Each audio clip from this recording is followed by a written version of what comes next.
Da, da, da, da, da. Countdown.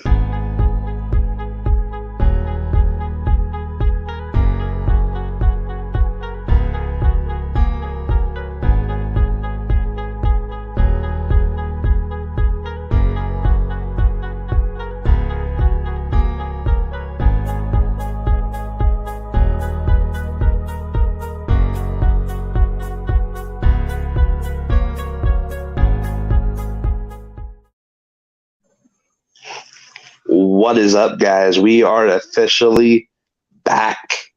Welcome to the Night Talk. I am your host, Dwayne Lanham. I have got my co-host, TLO, and my guest co-host, the owner of the network, Scarlet Anonymous. What's up, guys? What's up, Dwayne? Holy shit, guys. It's been so long since all three of us have been on air together. I know it's exciting, Dwayne, but keep your pants on. Keep it together, Dwayne. Keep it together. Keep it together. Keep it cool. All right, now I can get out of banners. And, well, I see Scarlett just added a photo. I saw that. I saw the photo. Alrighty. So, guys, tonight is a different kind of show. I'm throwing this out there. The stuff we're gonna be talking about is Russian propaganda and Ukrainian propaganda. Take it as you want.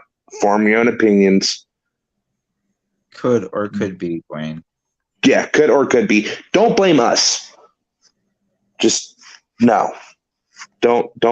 Do not blame us, because we don't want no part in that. So, man, it feels good to be on air again. I'm sorry. It feels really fucking good. So, Scarlett, you were here when you were the one that caught the mix of the shit when it all first started going down. So I'm going to open this up to you straight away. All right. So I guess everybody knows about this point in time, right? It's no secret unless you live in a rock or like a monastery or like you've been cut off from society. You should know by now that there is a full-out war conflict, borderline World War III, but definitely a new Cold War happening between Russia and Ukraine. And I actually came upon it very early on in the conflict because people started noticing on Google Maps that there was a lot of traffic along the Russia-Ukraine border. And as the night progressed, you could watch them literally roll, like it was moving. And then we had, the beginning of what they called a special operation in Donbass. Okay. So I've been watching it pretty much since day one of it happening, 24 hours a day. And I noticed the first couple hours, because I contacted Dwayne. I was like, hey, the narrative with this one is really strange. Like, I can't get a real grasp of what's going on. And that's concerning. And so that was night one. And ever since then, I've been covering it because if people don't know this about me, when we went into Iraq with the campaign Shock and Awe, that's what really got me into news.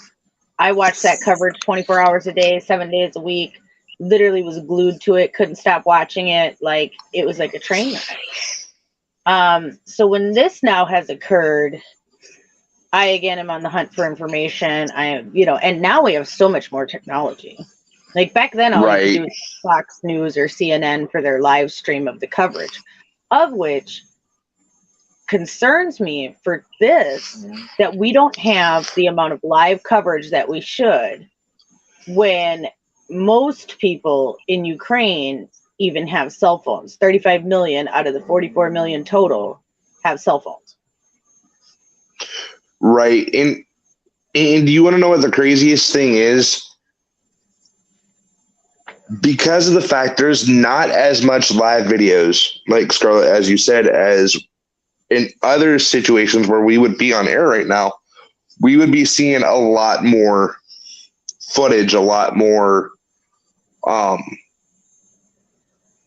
coverage besides mainstream media. Right. You'd think by now we'd be getting like live on the ground, like embedded videos from the Ukrainian army. Right. And I think At the least only live after the fact. At least after the fact. I understand during for mission security purposes, but like you could let us see that footage maybe a day later, or right. And the thing is, and Scarlett, me and you both said this night when on the phone together while we were looking, trying to find videos together, and me and you were piggybacking off of audio from each other's phones, to try to pay attention to what was going on, or watching YouTube videos together. Night one trying to do that was really, in my opinion, really fucking sketch. Yeah, it was. And especially with the video that we were watching, because they were reporting. Like I said, I wanted to go live, and so did you. And I was like, I think this is something different, and I don't think we should go on air about it. Just something in the air just felt like we were getting a lot of disinformation, a ton of propaganda at a level that we have not been exposed to. Like, we get propaganda every day in the United States and with the mainstream media, but this was like the next level. And of course, none of us have been in an active war or around one, So, many of our parents grew up with Vietnam, and before that, the Korean War. So people kind of knew of war, and especially the Second World War. But something about this felt very different, very propaganda, and no real truthful information is getting out to the surface. It seems like at night, when the morning is coming, there's a lot of hope for that day. And then as the day goes on, they become kind of deflated, Ukraine. And then when night comes, it's complete terror. And then the daybreak comes, and it just keeps repeating. And so to me, some things just aren't adding up. The way troops are moving, the Ukrainians really aren't explaining like what their front is, or what, and I get they don't want to put out too many plans, but there should be some sort of general, hey, we're going to try to cut them off at this region, or just the logistics of this is very concerning, because I am concerned that maybe the Ukrainians are a lot worse off than we think, or that they want people to know. And that should be a scary thing. I mean, tonight, the Russians have blown up, allegedly. Now, allegedly it was the Russians. Now, this goes back and forth. We don't know who it was. But shelled the largest nuclear plant in Europe. Right. And Scarlett, if you don't mind, I just looked at I have an article sitting here, if you don't mind me reading it. Oh, yeah. Is she there? So, Zelensky warns nuclear power attack could cause catastrophe for all of Europe. The word Chernobyl. Ukraine leaders have said a fire at one of the countries and the continent's largest nuclear power. Wait, that's the wrong one. Hold on. Where's that? I just shared it. Gosh dang it. Sorry. Gotta find it again. I hate this phone. Well, anyways, continue while he pulls that up. Oh, yeah, absolutely. So, I mean, when we've had a lot of things happen so far that they've claimed that they weren't going to do. And this is my number one issue. Not that going into Ukraine itself isn't an issue, but if we're going to go by, like, honor amongst thieves theory, he said, I'm only liberating these, and I do liberating in air quotes, these areas. And now we've seen in the past 8 to 9 days, literally just now shelling and bombing of everything, large buildings, anything that's connected to government. Now, right. I do understand that, But at the same time, how are you going to destroy these people's infrastructure? If you're just trying to liberate and have regime change, wouldn't you want to put people in these new buildings? Like in these buildings, that you've replaced? Like, I just don't understand the idea on destroying all of their homes and then expect these people to want to be down with you. Hey, see, in Scarlet, that's what I was kind of talking to you about on, I think it was night 2. It was either night 2 or night 3 that you called and looked me up when shit started popping off again. Right. And we started seeing videos from people in their homes with planes flying over anything. And because this is what I was talking about. So, boom. Yeah, that boom video. Exactly. We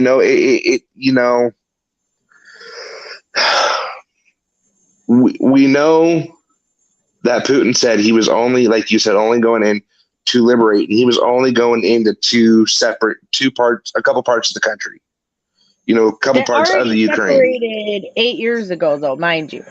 Right.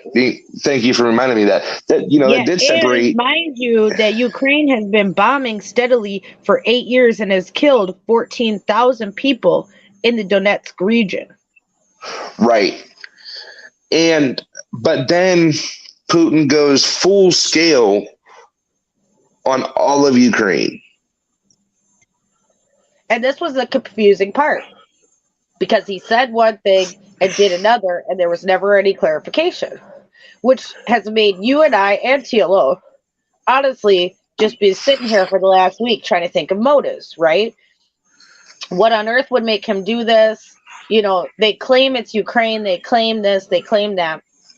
They claim it's the biolab on the border. They claim that it's the USA, the CIA training Ukrainian troops.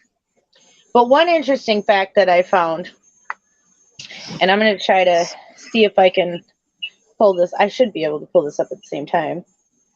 One article I found was talking about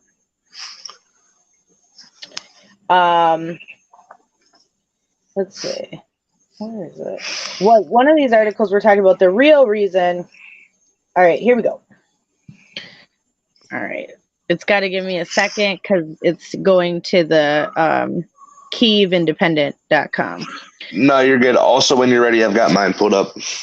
Oh, you've got yours pulled up. Finish yours first, and then we'll go to this. All right. So, sorry, guys, it took me a minute. Europe's largest nuclear power plant on fire after shelling. Kyiv, Ukraine. Russian forces shelled Europe's largest nuclear plant early Friday in the battle for control of crucial energy producing city, and the power station was on fire. Plant spokesman Andriy Tuz told Ukrainian television that the shells were falling directly on the, I don't know how to pronounce that name. Wow. Okay. I'm Scarlet. I'm gonna try my best, so don't yell at me if I butcher this. Oh, we all butcher these Ukrainian names, friends. So Zaporizhzhia plant and had set fire to one of the facility's 6 reactor. The reactor is under renovation and not operating, but the nuclear fuel inside. There is nuclear fuel inside, he said. Firefighters cannot get near the fire because they are being shot at, too, said. A government official told the Associated Press that elevated levels of radiation were detected near the site of the plant, which provides about 25% of Ukraine's power generation. The official spoke on condition of anonymity because the information has not yet been publicly released. Two said it is urgent to stop the fighting to put out the flames.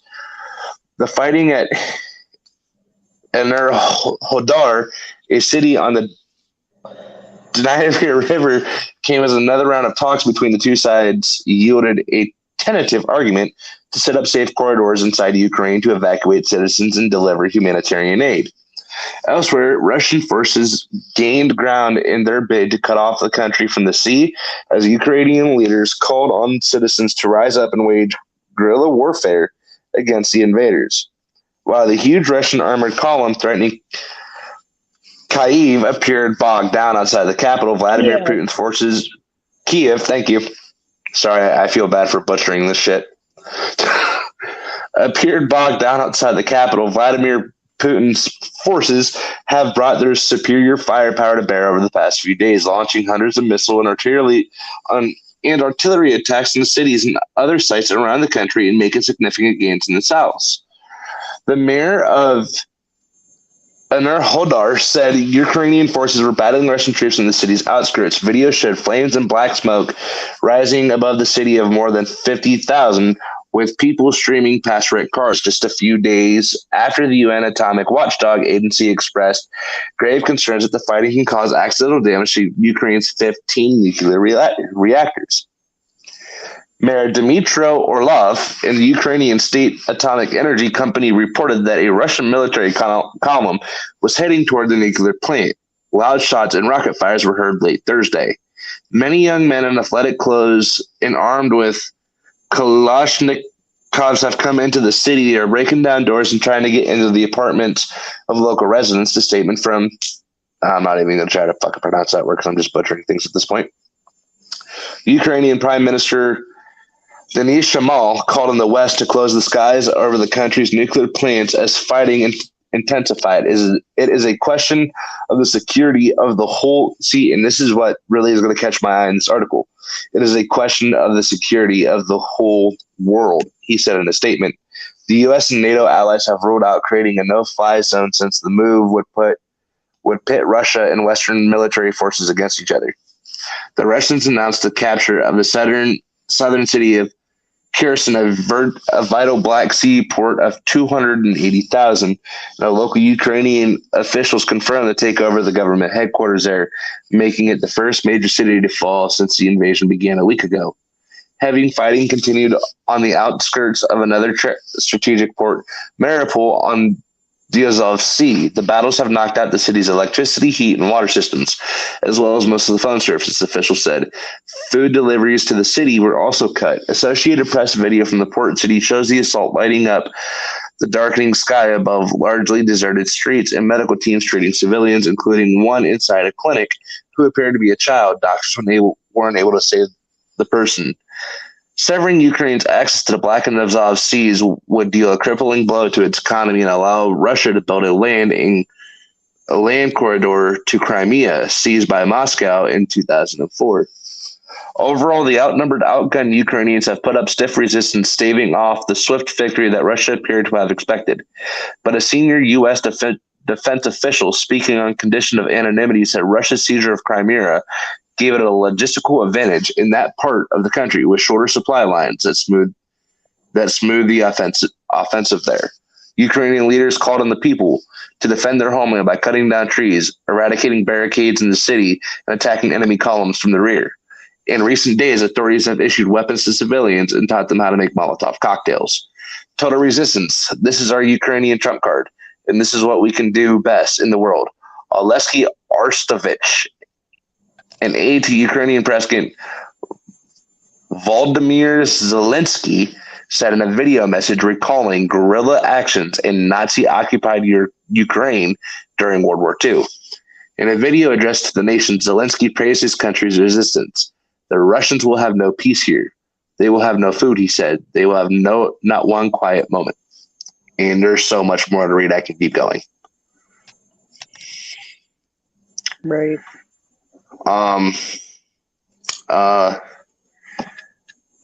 Do you want me to keep reading this? Is there more? Yeah, there's a lot more. I mean, I've got like 5-6 paragraphs left. Continue. Alrighty. The second rounds of talks between Ukrainian and Russian delegations was held in neighboring Belarus, but the two sides appeared far apart going into the meeting, and Putin warned Ukraine that it must quickly accept the Kremlin's demands for its demilitarization and declare itself neutral, renouncing its bid to join NATO. Now, mind you, since this war, Ukraine is not the only one that has said they are joining NATO. Fucking Finland and Switzerland has also came out and said they're joining NATO as well. So I'm throwing that out there as just a quick thing. Putin told French President Emmanuel Macron he was determined to press on with his attack until the end, according to Macron's office. The two sides said that they tentatively agreed to follow ceasefires in areas designated safe corridors and that they would seek to work out the necessary details quickly. A Zelensky advisor also said a third round of talks will be held early next week. Despite a profusion of evidence of civilian casualties and destruction of property, by the Russian military, Putin decried what he called an anti-Russian disinformation campaign and insisted that Moscow uses only precision weapons to exclusively destroy military infrastructure. Putin claimed that the Russian military had already offered safe corridors for civilians to flee, but he asserted without evidence that Ukrainian neo-Nazis were preventing people from leaving and were using them as human shields. He also hailed Russian soldiers as heroes in a video with members of Russia's Security Council and ordered additional payments to families of men killed or wounded. A top Russian officer, Major General Andrei Shoskavitsky, commander of an airborne division, was killed in the fighting earlier this week, an officers' organization in Russia reported. The Pentagon set up a direct communication link to Russia's military defense earlier this week to avoid the possibility of miscalculation sparking conflict between Moscow and Washington. According to a U.S. defense official who spoke on condition of anonymity because the link had not been announced. The fighting has sent more than 1 million people fleeing Ukraine, according to the UN, which fears those refugee numbers could skyrocket. Ukrainians still in the country face another grim day in how do you pronounce that word again, Scarlett? Kyiv? Or something like that? Kyiv, yep. Kyiv, thank you. Technically, okay, so the thing with that is the Ukrainians pronounce it Kyiv, and the Russian pronunciation is Kiev. So it's Kyiv. So it's Kyiv, correct. And they've been asking people to use Kyiv. Yep. Okay. In Kyiv, snow gave way to a cold gray drizzle as long lines formed outside the few pharmacies and bakeries that remained open. More shelling was reported in the northern city of Chernihiv, where emergency officials said at least 33 civilians have been killed in the bombardment of a residential area. Families with children fled via muddy and snowy roads in the eastern region of Donetsk. I can't pronounce this shit. Donetsk. Wow. Thank you. While military strikes in the village of Yovlik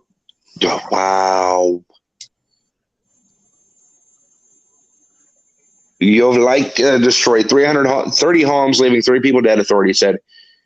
In Kharkiv, Ukrainian's second largest city, with about 1 point. Kharkiv. Gosh, I know it's hard, and I'm not picking on you. It's just I've had to learn these names too, and it's Kharkiv, no K. Kharkiv. Kharkiv. Thank you. No, I love Kharkiv, you. no K. Kharkiv.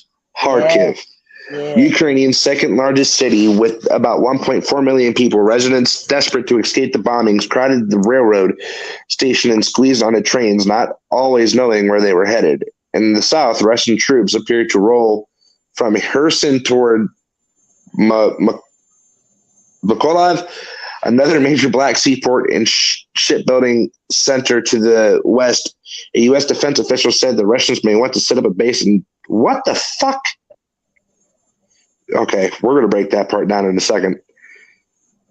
In Mykolaiv, ahead of a ground offensive against Odessa, Ukraine's large port city, which is also home to a large naval base. The immense Russian column of hundreds of tanks and other vehicles still appeared to be stalled roughly 25 kilometers, which is 16 miles from Kyiv, and had made no real progress in days amid fuel and food shortages, according to U.S. authorities. Russia has fired more than 480 missiles in the invasion. According to the U.S., Ukrainian officials boasted that their missile defense systems shot down many of them. At least 227 civilians have been killed, and 525 have been wounded. According to the Office of the UN High Commissioner for Human Rights, though it acknowledged that is a vast undercount, and Ukraine said more than 2,000 civilians are dead. The figures cannot be independently verified. Russia reported its military casualties Wednesday for the first time in the war, saying nearly 500 of its troops have been killed and almost 1,600 wounded. Ukraine insisted Russia's losses are many times higher, but did not disclose its own military casualties. Karmenia reported from Lviv, Ukraine, Chernihiv from Mariupol, Ukraine, and these are all the people that have reported, and I'm not trying to fucking read all these names. But this is from the American Associated Press. The Associated Press. Very interesting because, like I said, This is, if they can't get people in to secure this, they need to send in the IAEA What and the fuck is that? the International Atomic Energy Agency. See, that's the first time I've ever heard of that. Oh, the IAEA controls a lot of shit. But they need to go in there and protect it. They got to have some type of people that they planned on doing this at some point. I mean, I can't imagine they never thought that something like this couldn't happen.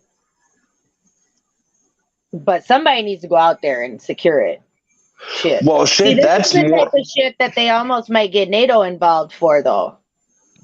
right. But here's the thing: we just got more information right now. All they got to do is say the levels are going up, the Ukrainians can't cover it, and the Russians won't let nobody in. And then, boom, we need NATO to go secure that nuclear plant so we don't have Chernobyl too. Boom, NATO's in. I mean, but here's the thing: we also just gained more information than we've gained in a week from that article.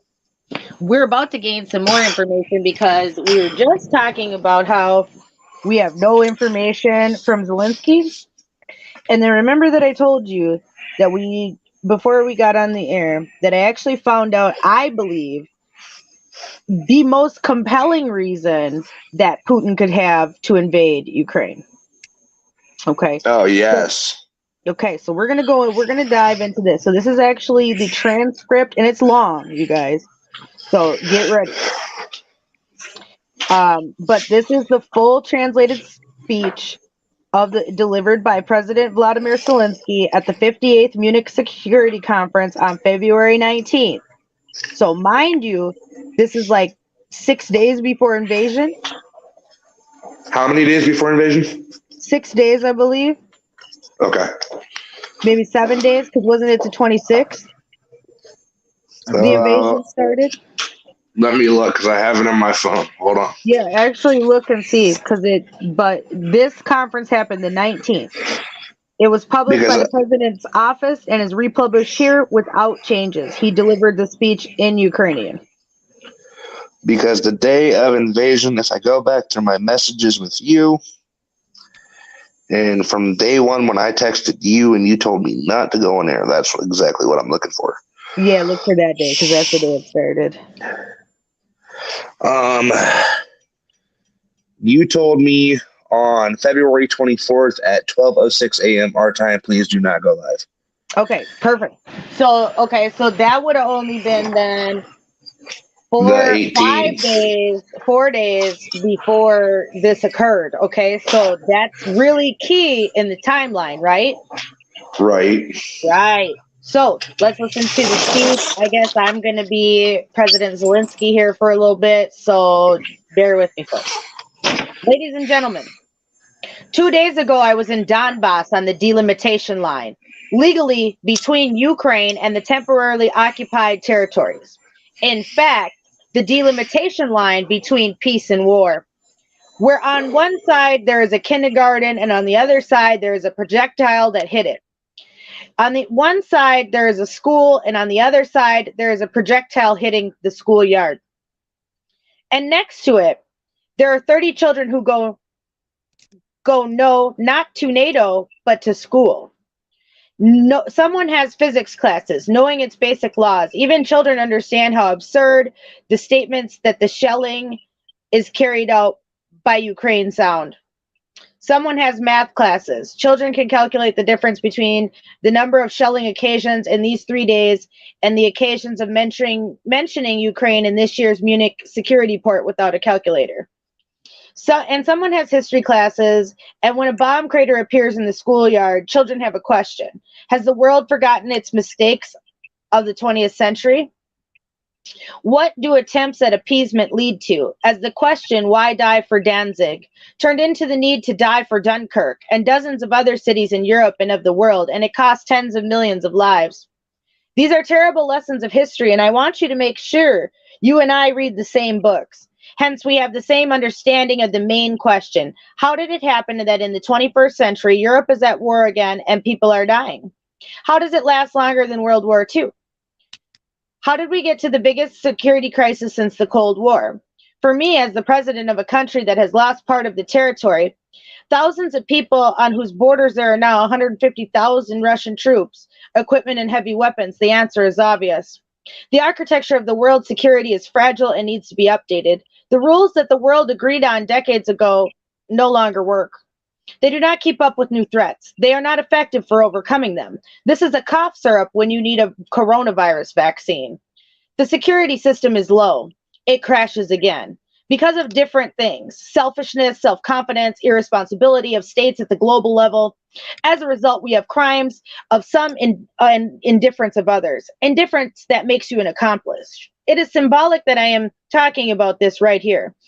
It was 15 years ago that Russia announced its intention to challenge global security. What did the world say? Appeasement. Result: at least the annexation of Crimea and aggression against my state. The UN supposed to defend the peace and world security cannot defend itself when its charter is violated.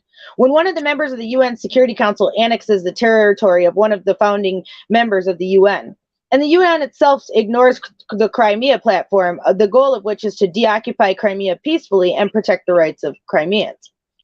3 years ago, it was said here that Angela Merkel said, "Who will pick up the wreckage of the world order? All of us together." The audience gave a standing ovation, but unfortunately, the collective applause did not grow into collective action. And now, when the world is talking about the threat of a great war, the question arises: is there anything left to pick up? The security architecture in Europe and the world is almost destroyed. It's too late to think about repairs. It's time to build a new system. Mankind has done this twice, paying too high a price, 2 world wars. We have a chance to break this trend until it becomes a consistent pattern and start building a new system before millions of victims. Having the old lessons of the First and Second World Wars, not our own experience of the possible third, God forbid. And I talked about it here on the rostrum of the UN, that in the 21st century there are no more foreign wars, that in the annexation of Crimea and the war in Donbass affects the whole world, and that this is not a war in Ukraine, but a war in Europe. And I said this at summits and forums in 2019, 2020, 2021. Will the world be able to hear me in 2022? This is no longer a hypothesis, but an axiom yet. Why? Evidence is needed. More important than words on Twitter or statements in the media, action is required. It is that the world needs it, not just us. We will defend our land with or without the support of partners, whether they give us hundreds of modern weapons or 5,000 helmets. We will appreciate any help, but everyone should understand these are not charitable contributions that Ukraine should ask for or remind of. Oh, 4 days later, I don't need a ride out of here. I need ammo. I didn't even want to say nothing, but I had to say that. I'm sorry. I'm going to continue. These are not noble gestures for which Ukraine should bow low. This is your contribution to the security. Ukraine has been a reliable shield for 8 years, and for 8 years it's been rebuffing one of the world's biggest armies, which stands along our borders, not the borders of the EU. And Grad rockets hit Mariupol, not European cities. And after almost 6 months of fighting, the airport in Donetsk was destroyed, not in Frankfurt.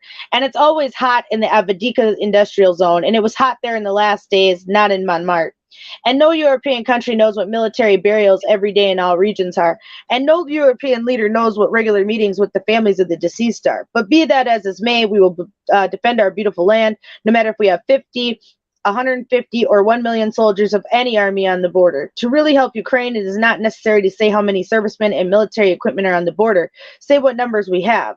To really help Ukraine, it's not necessary to talk about only the dates of probable invasion. We will defend our land on February 16th, March 1st, and December 31st. We need other dates, much more. And everyone understands perfectly well which ones. Tomorrow in Ukraine is the day of the heroes of the Heavenly 100. 8 years ago, Ukrainians made their choice, and many gave their lives for that choice. 8 years later, should Ukraine constantly call for the recognition of the European perspective? Since 2014, Russia has been convincing that we have chosen the wrong path, that no one is waiting for us in Europe. Shouldn't Europe constantly say and prove this action that this is not true? Shouldn't the EU say that its citizens are positive about Ukraine's accession to the Union? Why do we have to avoid this question? Doesn't Ukraine deserve direct and honest answers?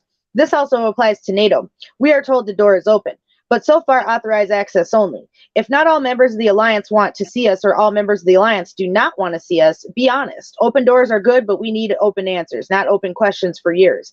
Isn't the right path to truth the one of our enhanced opportunities? The best time for it is the next summit in Madrid. Russia says Ukraine seeks to join the alliance to return Crimea by force. It is gratifying the words return Crimea appear in the rhetoric. But they inattentively read Article 5 of the NATO Charter. Collective action is for protection, not offensive. Crimea and the occupied regions of Donbass will certainly return to Ukraine, but only peacefully. Ukraine consistently implements the Normandy agreements and the Minsk agreements. Their foundation is the questionable recognition of territorial integrity and independence of our state. We seek a diplomatic settlement of the armed conflict. Note, solely on the basis of international law.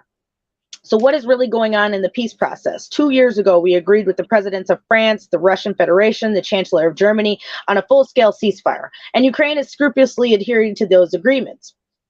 We restrained as the possible against the background of constant provocations. We constantly make proposals in the framework of the Normandy 4 and the Trilateral Contact Group. And what do we see?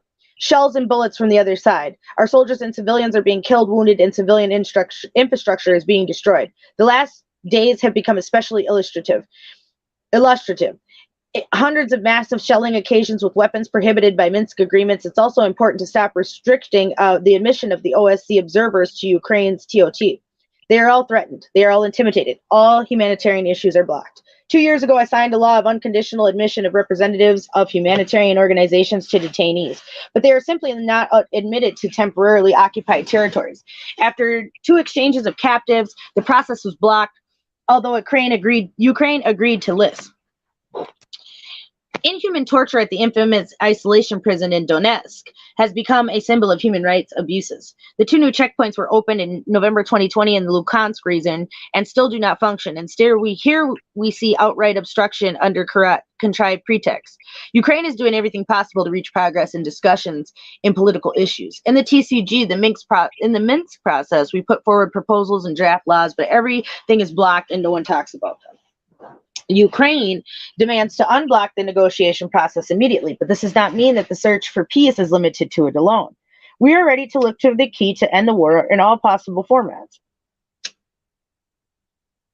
And platforms: Paris, Berlin, Minsk, Istanbul, Geneva, Brussels, New York, Beijing. I do not care where in the world to negotiate peace in Ukraine. It does not matter if 4 countries, 7 or 100 participate. The main thing is that Ukraine and Russia are among them. What's really important is understanding the peace needed only by us, but the world needs peace in Ukraine. Peace and restoration of territorial integrity within internationally recognized borders is the only way. And I hope no one thinks that Ukraine is a convenient and eternal buffer zone between the West and Russia. That will never happen. No one will allow that. Otherwise, who's next? Will NATO have countries to defend each other? I want to believe that the North Atlantic Treaty in Article 5 will be more effective than the Budapest Memorandum. Ukraine has received security guarantees for abandoning the world's 3rd nuclear capability. We don't have that weapon. We also don't have no security. We also don't have part of the territory of our state that is larger than the area of Switzerland, Netherlands, or Belgium. And most importantly, we don't have millions of our citizens. We don't have all of this. Therefore, we have something. The right to demand a shift from a policy of appeasement to ensuring security and peace guarantees. Since 2014, Ukraine has tried 3 times to convene consultations with the guarantor states of the Budapest Memorandum, 3 times without success. Today, Ukraine will do it for the 4th time, and I, as president, will do it for the 1st time. But both Ukraine and I are doing this for the last time, initiating consultations in the framework of the Budapest Memorandum. The Minister of Foreign Affairs was commissioned to convene with them. If they do not happen again, or the results do not guarantee security for our country, Ukraine will have every right to believe that the Budapest Memorandum is not working and all the package decisions of 1994 are in doubt. I also propose to convene a summit of the permanent members of the U.S. Security Council in the coming weeks with the participation of Ukraine, Germany, Turkey in order to address security challenges in Europe and elaborate new effective security guarantees for Ukraine. Guarantees today, as long as we're not a member of the alliance, are in a gray zone in a security vacuum. What else can we do now? Continue to effectively support Ukraine and its defense capabilities to provide Ukraine with a clear European perspective and the tools available to candidate countries and clear comprehensive timeframes for joining the alliance. Support the transformation in our country, establish a stability reconstruction fund for Ukraine, a land lease program, and a supply of the latest weapons, machinery, and equipment for our army that protects the whole of Europe. Develop an effective package of preventative sanctions to deter aggression to guarantee Ukraine's energy security, ensure its integration into the EU security market when Nord Stream 2 is used as a weapon. All of these questions need answers. So far, we have silence instead of them. And as long as there's silence, there will be no silence in the east of our state, that is in Europe, That is in the whole world. I hope the whole world family finally understands this. Europe understands. Ladies and gentlemen, I think all the states that supported Ukraine today. In words and declarations and concrete help, those are on our side today, on the side of truth and international law. I'm not calling you by name. I don't want some other countries to be ashamed, but this is their business and this is their karma and this is on their conscience. However, I do not know how they'll be able to explain their actions with the 2 soldiers killed and 3 wounded in Ukraine today. Most importantly, to 3 girls from Kyiv. One is 10 years old, one is 6, the third is only 1. They were left without a father at 6 o'clock in the morning Central European time when the Ukrainian intelligence officer Captain Anton Sidorov was killed as a result of artillery fire prohibited by the Minsk agreements. I don't know what he thought at the last moment of his life. He definitely didn't know what agenda someone needs to meet to end the war. But he knows exactly to the question I asked at the beginning. He knows exactly who of us is lying. May his memory live forever. May a memory of all of those died today and during the war in the east of our state live forever. Now, there's so much to unpack here, first of all. But the number one thing that I want to unpack is there's one statement that I really want to unpack. Where they talk about the border. We got 2 articles to unpack. Okay, where they talk about the borders. Okay, peace and the restoration of territorial integrity within internationally recognized borders. You know who had internationally recognized? Oh, she's getting zapped. Yeah. Oh, fuck this. God damn it. They better not zap me for this. This is the best shit. This is why they zapping me for it, and they know it. Right. Okay, so it was the 13 colonies. It was the first ever recognized 13 colonies. Became a country. Okay, hold. Hell yeah, there's that there. Hell yeah, there's that when there. we first. Okay, stop talking. Maybe if you let me try to get through, dude. So when we first became a country. And we were recognized as the 13 colonies under Britain. Okay? When we fought the American Revolutionary, we became America.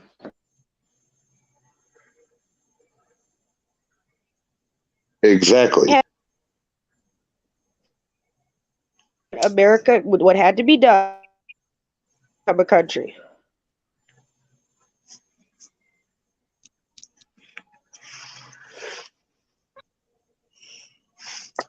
Why am I clarity after dark? Did you catch that?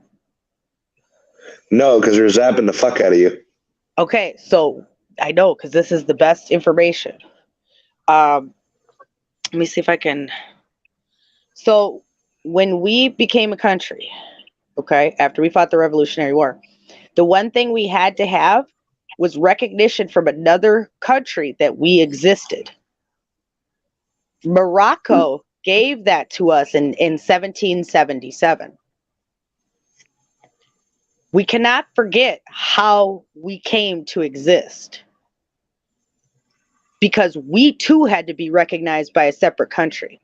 So when Zelensky says things like this, it bothers me because when we became a country and separated from the British, we had to be recognized as a country by another country. And guess right. And so Russia has recognized these areas as a country. But that's what has to happen to be recognized. You only need like one other country to recognize you, and then everybody else can start recognizing you once they're a legitimate. Then you can be a legitimate but that's all that makes you a legitimate country. Yeah, it's recognition by another country. And for us, it took 3 years after the Revolutionary War. Well, 1777 and then 1776. So a year after. It took a little bit. But Morocco came to support us. So we got to remember where we come from, too. Not that I'm supporting this mission, but if these people truly want to be free, let's just talk about those little areas. They need to be let go. Because the videos I'm seeing from those areas and some of the areas that they've liberated, life has turned back to normal in some of these areas. At least looks like everybody's going about their daily business. Let's put it like that. Right. I have seen some of those videos, and it does look like life is No, what would we call it? All Yeah, hunky I don't know dory. if it's normal, but at least like functioning as usual. From Right, an outside perspective. Now, we're not on the ground to say how people are going to work or this or that or yada yada, right? But so I mean, do some of these people actually want this? I don't know.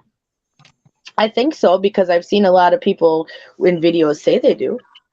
But what does right, that mean in the grand scape of Ukraine?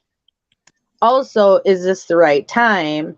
But you see, he was already ready to go to war before the war. And he talked right, about those people in Donetsk like they weren't his own people. right. And Scarlett, me and you sat here the one night and we put numbers together. There's about 12 million people between Crimea, the Donetsk region, and the Luhansk region. Which brought us up to a 6 to 45% of the Ukraine wants to be free. Now, that's what we've heard from people inside the Ukraine. So, there's that. But do we do it at the expense of a giant bully who's now bombing, shelling, and tearing everything up and away from these people? That's where I draw the line. Like going in, okay, whatever. We go into a lot of countries. Yeah, we have bombed the hell out of some places too. But I'm not trying to be rude. A lot of these places were not as first world, even though this is kind of considered like third world. Wasn't as first world as Ukraine. No. I mean, Ukraine in their city centers are pretty normal. You can go to the Apple store. They got some Louis Vuitton. You know, they got that stuff there. Yeah, Michael Kors shops. Yeah, they got all that. They're not behind in that sense. No. It's just not necessarily accessible to everybody. Much like here, though. Yes. I mean, to be honest. So there's that. So, I mean, to be honest, this is really shocking to see this type of situation. I mean, they've got every city surrounded. And they have told them, lay down your arms or we take you out. And honestly, the amount of soldiers who have given up is really surprising. Ukraine doesn't want to talk about that at all, but there's got to be some pep talks or morale boosters or something on the Ukrainian side because they're giving up. So that makes me think that they think that the Russians might be better than what they deal with now. Or they just want to delay the inevitable. And if the Russians do take over, better to be with them in the beginning than at the end. Because they might not have patience for you at that point. But Russia also doesn't want to talk about, and since you said this is the only reason I'm saying what I'm saying, but Russia also does not want to talk about how many Russian soldiers have quit. Yeah. Russian soldiers have quit too. Yeah, that's a true story. I think it's more Ukrainians than Russians, but the Russians have went AWOL themselves. Left tanks, left ammo, fully stocked and loaded. There was an article today that I read that a Russian soldier surrendered to the Ukrainian, not Ukrainian soldiers, but Ukrainian people. They gave him bread, food, and coffee and called his mother. Yeah, a few of them they've done that with. And then too, I've seen other ones. Like I've seen really bad videos. I've seen good ones. Like it's all over the place over there. Like I said, some people are out for blood. Others are just literally sticking to like, are you going to be with us or against us? I haven't seen too many killings, but I've heard that the Russians are well known for if they stop you, ask you how you feel about this shit, and you don't agree, you're out. That's a war crime. It absolutely is. Now, I've heard that. Now, will we be able to... The thing about war crimes, though, they're hard to fucking prove. You got to have that shit on camera or something because war crimes are going to be really hard to prove in that context where it's just like roll up, massacre, you know what I mean, type shit, and there's no real evidence. Like, that's going to be hard to prosecute. Meanwhile, the whole ass war is going on. People don't be keeping track of these individual little battles like that, though, for real. There's too much going on. Like Darren just said, people are fed up with higher ups putting them out there as cannon fodder. Both sides. I'm sure both sides are ready to give up their government on both sides. If I was the people, because look, I'm independent. So if I was the people of Ukraine, I'd be pissed at both of them. And you know what I'd be doing? Fucking both of them up. I see Russian troops, I'm fucking them up. I see Ukrainian troops, I'm fucking them up. All y'all need to Right. quit. Like that, and that's the one thing I can love about saying that I can agree with Scarlett and saying I'm independent. Yeah, like I just feel like everybody needs to put these guns down, like regardless. Like this is I crazy. mean, TLO, after hearing, Because if they started surrounding the people, started surrounding all these troops, they ain't gonna sit there and kill the people either on the Ukrainian side or the Russian, or else there's about to be a whole lot of more things. So, and that has right, stopped a few cities from getting taken over, though, to be fair. The people coming out and surrounding the tanks and telling them, turn your ass around and you can't come here, that has helped. Yeah. right, and it has. But TLO, after hearing both of these articles, what the fuck is your take on this? Because I know at this point you're just ready to fucking explode because you've said it multiple times on the phone. Oh, I'm not like that ready to explode just because, but my take is it's just simple war. It's economics. A lot of economics is being forgot. A lot of output coming from the Ukraine. Then there's the land issue as well. A lot of this is going to come into play in the next couple of decades. So, Right. Well, especially because Ukraine grows a lot of food. And I'm yes. wondering if that area of Russia also does not grow food on that side, right? Right. Because the climates would be similar.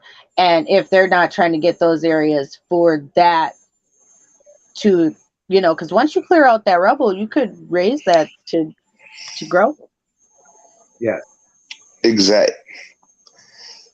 You know, and a lot of the And places in the Donetsk and Luhansk regions are countryside. Correct. When you And think about it, it's they're very prairie-like. yeah, It's a common rural between, like, Ukrainian village farm that you think of, and the countryside people, like, you know, grandmas, and they're making you pierogies and shit, like delicious. right. Do you want to know what's funny though? So Scarlett, I know we're unpacking two articles here at once. So you remember how in the article I read it said that so many people were leaving the Ukraine, right? So Mhm. there's an article that was put out about a day ago, and it's by PBS NewsHour. Okay. That says UN says 1 million refugees have left the Ukraine in the last 7 days. Yes. Which is the largest migration ever of people in a war. 1 million people, and out of I don't remember how many 44 fucking people are. million. 44 million Yeah. total in Ukraine. So now there is probably, I would say, more has left. But here's the funny thing, Scarlett, in my article that we were reading, right? Mm-hmm. Which kind of piqued my interests on this, and I'm scrolling here to try to find it, where it says that because this is what they don't fucking talk about. This is what the Ukrainians have not fucking, or major news articles have talked about, where it says the Ukrainian leaders called on the people to defend their homeland by cutting down trees, irrigating barricades, and teaching civilians how to use guns. The one things we're really not hearing about, and I've seen it maybe once or twice, is that Dwayne. I know they are. I know. Is that they're letting people from other countries like the UK, civilians from the US and everything go over there and pick up arms to help fight this war. They're just talking about their home members. International Territorial Defense Force. But they're letting civilians that aren't even military or anything go in to a war. Yeah. It's called the International Territorial Defense Force. You can sign up at any embassy around the world and get your armor and pick what you want to go. And I mean, they're letting you pick your shit. Yeah. Like you can pick whatever you want. If you say, I want night vision goggles. If you say I need a body armor, and they got smart armor now too that can like withstand automatic fire. Like this isn't your mama's armor. Right, but Like here's this my stuff thing that is you and smart tech. Like they all have headphones in their helmets. Like it's high. They got battery packs on them. High tech. well, here's the thing that you and TLO said, because this is my generation going.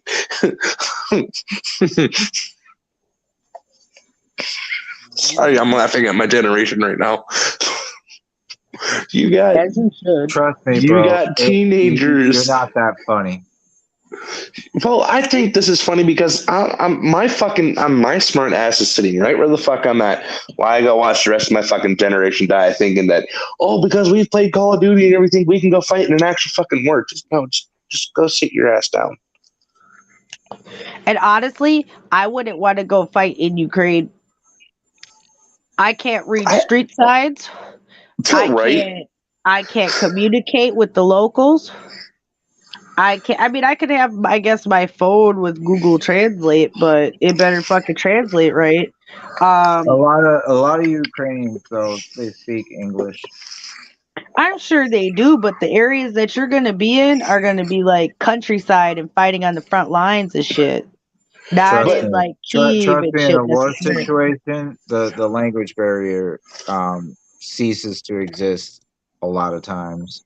Right. That I mean, is look true. at President. Look at President. I can't pronounce his fucking last name. Help me, Scarlet. Who, the Zelensky. Zelensky. Yeah.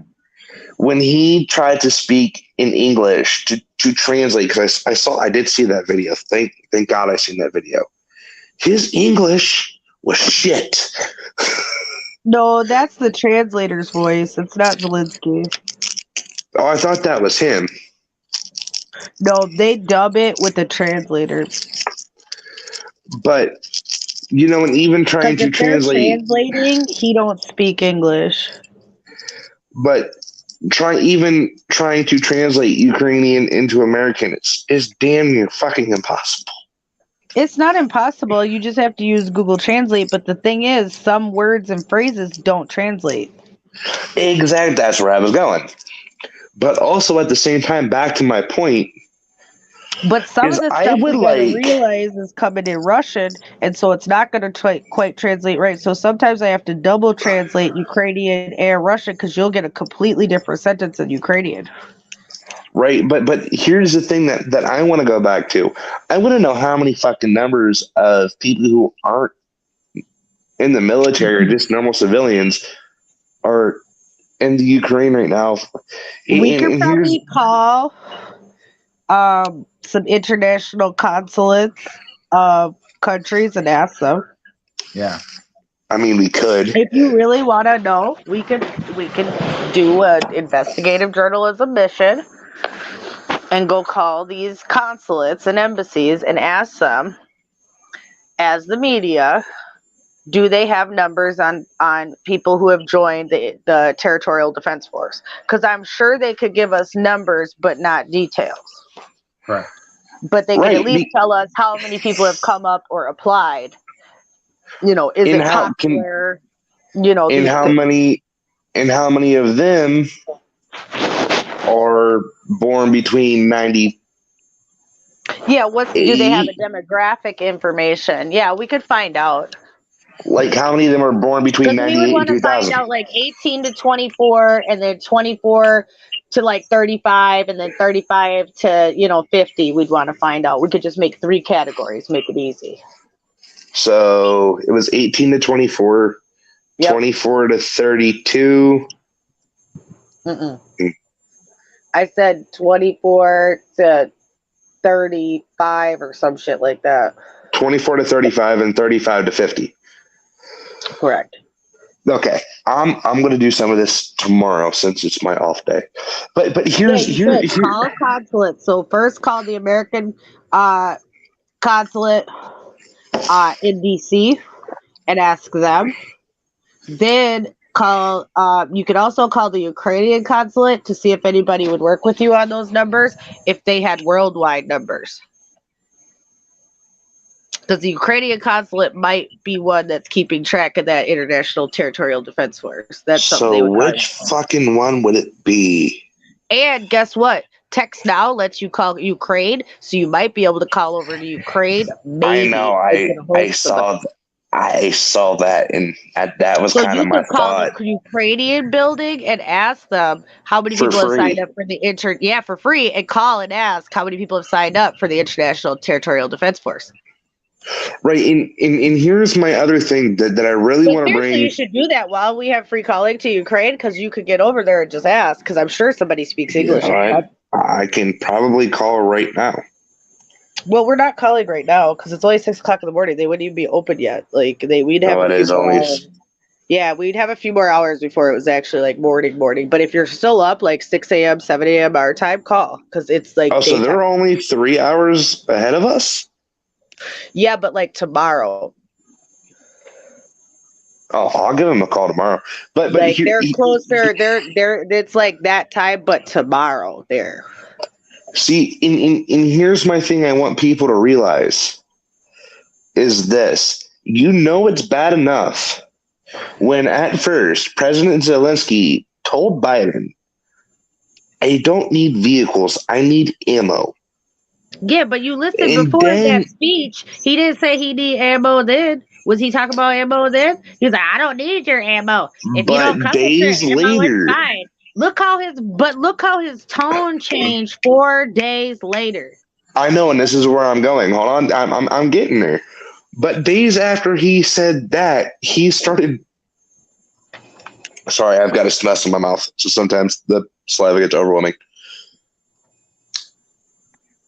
I think it was like 3. Scarlett, correct me if I'm wrong, because I think you called me a couple days after that happened, saying that he was now calling for foreign military, which means America, Britain. He was calling for NATO and everybody to come help him, and then tried to say we don't help him, and they hadn't even been invaded yet. Now we made a promise out of that. What did they call it? The Morocco agreement.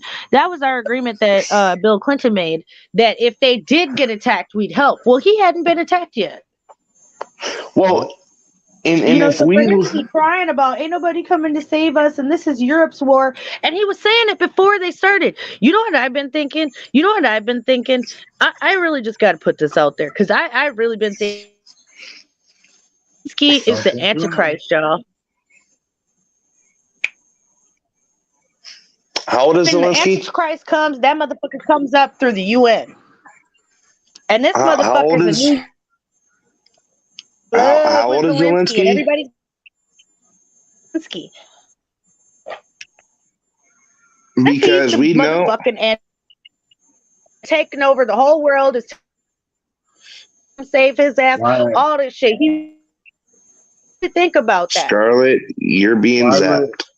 Yeah, and why would he be more so than Putin? How old is Volodymyr Zelensky? Because he's not that old. Zelensky's younger than Putin. That's why. No, but he still doesn't fit. He still doesn't fit the age range for the Antichrist. What's the age range of the Antichrist? Because nobody's actually figured that out. I think me and you sit down and talked about this, anywhere between 25 and 30 years old, and he's 44. Doesn't have to be 20. No, they have to be alive right now, and they would have to been no. Trust me, the comes up from the UN and becomes an instant. But everybody around the world, everybody listens to him right now.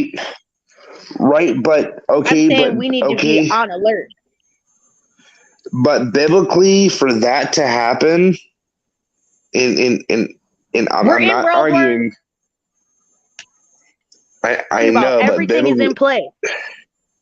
I know, but biblically, for that to happen, we are still waiting for the temple to be built in Israel. The third temple's already being built.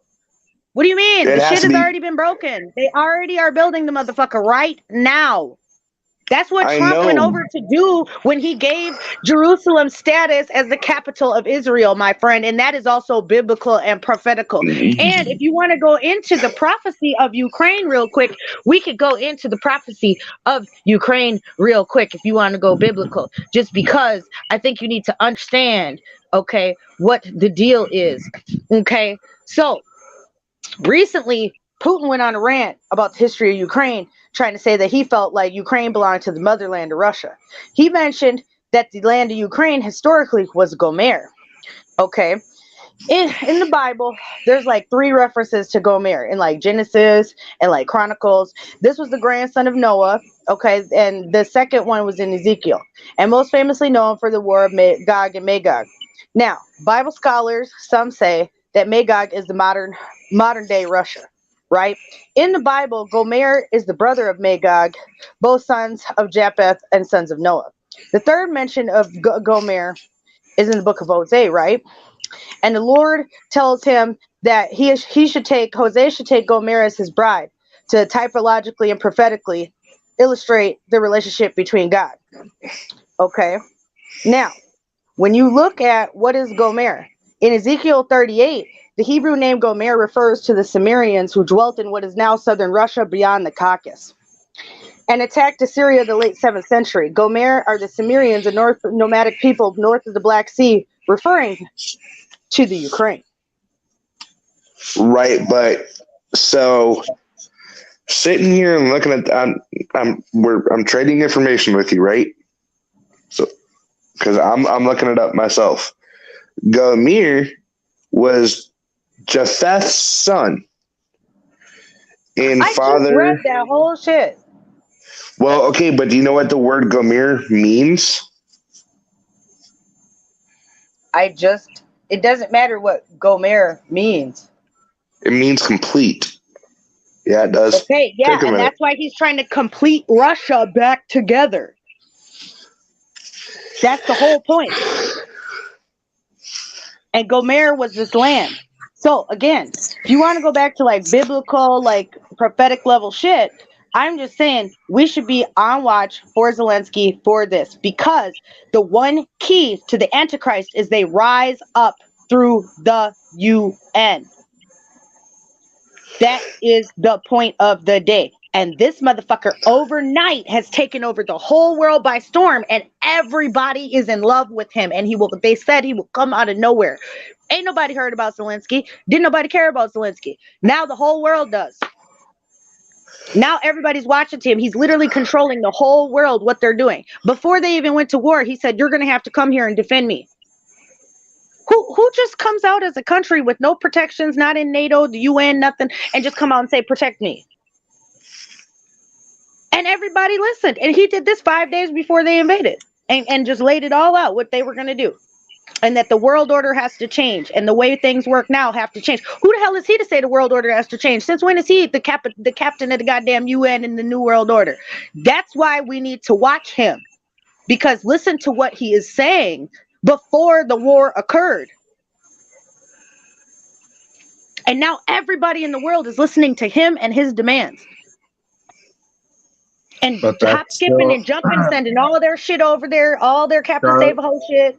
That still doesn't count as the UN, though. He's went to the UN and made many speeches. Yeah. And he's become an international world star through the UN meeting. Has vowed that he will go to nuclear war before he allows the Ukraine to join the UN. Right, and that's great. That's great and all, but that still doesn't mean that Zelensky will not become a world famous person who comes out of the UN, who now makes a bunch of decisions for the world. That still does not mean that. But he doesn't come out of the UN. Fell out of Ukraine. But he doesn't come out of the UN. That's the whole point. Right. But if he rises in politics, Zelensky in politics, like let's say when his but he goes to the UN, provided he survives this onslaught, we need to watch him. All provided he actually gets to the UN and Ukraine for some weird reason joins, but at that point to be mute. That's the thing, is it's kind of a moot point, Scarlett, because like no matter what, Zelensky's Who not the going to Antichrist rise. is not a moot point. That just shows where we are potentially in the timeline, and that's not good. I'm not saying whether what happens with him is good or bad. What I am saying is that if these things are occurring in this order, this is not good. If he rises up Right, through this, but here's my thing I'm just too, saying Scarlett. he's somebody to watch just because of how drawn the whole, and they said the whole world will love him and the whole world will praise him, and they will think he can do no wrong. And that's kind of where we are with Zelensky right now. I mean, Yeah, but I here's definitely my wouldn't go thing. that far, because there's plenty of people who don't like Zelensky. So Yeah, and I mean, biblically, if we really want to get biblically into it too, we don't know. No, we don't know, but I'm just putting out my opinion that you don't have to agree with. No, and I'm not saying that. I'm not I'm saying just that letting you either. know, like, my opinion is my opinion, and you don't have to agree with Right. it. It's just No, something that I'm bringing up. right, and that's the great thing about our shows is we all have things we can say and not agree Right, with, because and I just thought about it, and I'm like, you know what? We should watch him. If anybody could be like a decent candidate for it, it would be him. Because at times people thought maybe Obama and this and that, but it's like he didn't come through the UN. Like everybody thought he would when he got out of office, but he never did. So Zelensky would be the one to watch. He literally has the whole world moving on a chessboard for him, and he's the one who started the moves. So, and to have so much who's to say control, AOC isn't the Antichrist? I mean, hell, she could be too. We got I to mean, I watch her think too. Plenty of people in love her. in my They mind do, and they too. think she's great, and that's Yeah. also scary too. Yeah, you're right. Because see, I could see her once she gets out of office going that route too, and then trying to go on an international scale and become really, revered and this and that. Like Uh-huh. I'm saying, I don't have a confirmation on who it is, but we need to be looking at some of these people, especially when they're making power moves in the world. What are they up to? I mean, Because this goes back to the narrative of, why Russia believes that they need to take over Ukraine is that Zelensky's sketchy. Most of the people are drug dealers. They're corrupt. This type of situation. Which could be true. We know every country has that though. I mean, Russia's saying something that everybody does, including their own country. well, here's my thing, and I originally Dwayne. said this And those aren't too. like justifying points. You know what I mean? All the things they Sure. brought up are not Let justifying points. Dwayne bring up his point. Go ahead. Well, like here's my thing is this too, and we were all talking yesterday. I think it was yesterday morning or the other morning. I can't remember what fucking morning it was. Days fucking run together when I work nights. Yeah, so we were all talking. Go ahead. Fucking, we were all sitting here and talking, all trying to figure out like what the fuck is his move, and we all have opinions, and even though fucking Scarlett, you threw the one out earlier, and I mean, like, here's my thing, and what the fuck if this is all just a big fucking show, but really it's a cover up to put the KGB back together and fucking do what Hitler could never fucking do, but just the opposite.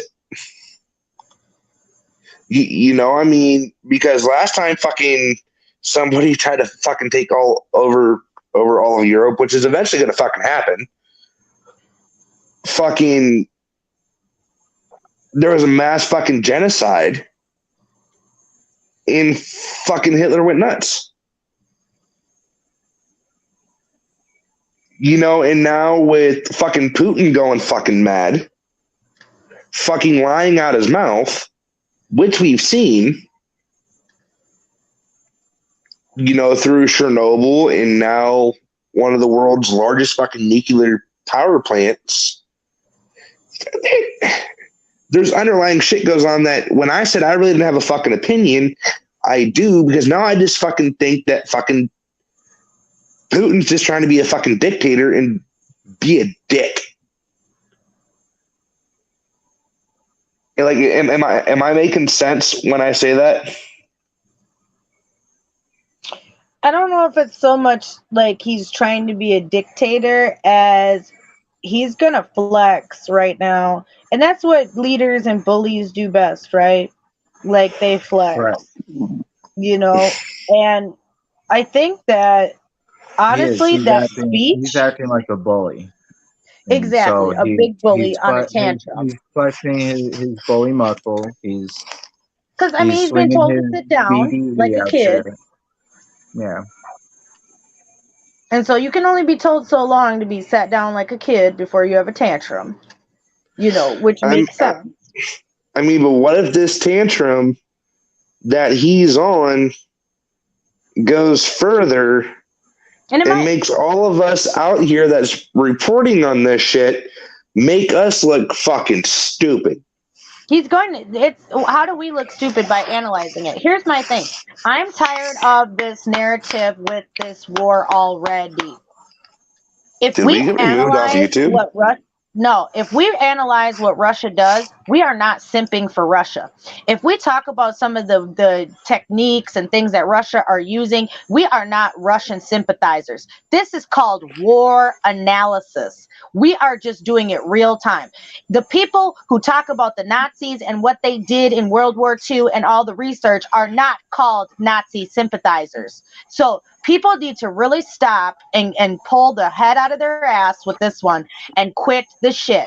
People are not simping for Russia, trying to talk about the theories and the situations that Russia might have thought to get into this mindset to do this. That is not supporting Russia. Even saying if some of these offensives are smart or this is literally war analysis that people have been doing for thousands of years after the war. The only difference this time is we have the opportunity and ability to actually disseminate the war real time. Will there be people at the end of the war who may do a better job of looking at it overall? Absolutely. But we are in a unique time as a network and as people to watch this fold real time and have analysis and have more details on our fingertips than probably some of these freaking generals in war. Right. All right. So I know I said I was going to do. Getting old though. Like we should be able to talk about these things and not be called simps for Russia. Like I'm sorry, but I got called a simp for Russia the other day, and I was really pissed about it because it's like I don't support Russia like that. I'm not out here like, oh yeah, we should support Russia. The only time I said that was in the first 2 hours of the war when he claimed he was only going into the regions that wanted to break away to give them liberation. Okay. If a country wants to become sovereign, they should be able to. Now, they should have to also deal with all the consequences that come apart of removing themselves from said countries. So don't expect anybody to come save you if your country collapses because you have decided to do it on your own. So you better be super self-sufficient, right? But me saying that somehow is sympathizing with Russia. No, it's not. If these people actually want to be saved and they've been shelled, which Vladimir Zelensky confirmed in his speech that he has been bombing his own people. He didn't want to say it like that, but that's what it is. And if he wants to reunify them so bad, why has he been bombing them this whole time? Right. Now, see, so that's the point. So that's what it comes back to and comes down to. Nobody's simping for Russia. It's just that we need to be able to analyze these things as they're happening. And I don't think by saying these things early or before you have all the information is wrong. Because when he was only going to do that, if we wanted to become our own country, we should be able to, if we really want to, and we are self-sufficient and we have the means in place to take care of ourselves. Anybody who decides that on earth should be able to do that, not a bunch of oligarchs and bullshit people who have decided that legislation rules and that people can't decide to be their own autonomous people, because that's bullshit. Right. And before we continue talking about this, we're going to move on to something I said I was going to do during the show because I can. Mental health check-ins. Oh yeah, we're stopping for like 5-10 minutes. That's a good idea. I mean, when you talk about this and when you are watching a lot of these war videos, no, like this is a serious note. When you're like talking about a lot of this and watching a lot of war videos and absorbing a lot of this like high energy, dark, dense energy information, you do have to take a mind break from it. You do have to just unplug from it and reset your mind. And for you guys out there that are asking, hey, why is he doing a mental health check-in? Hey, why is he asking this?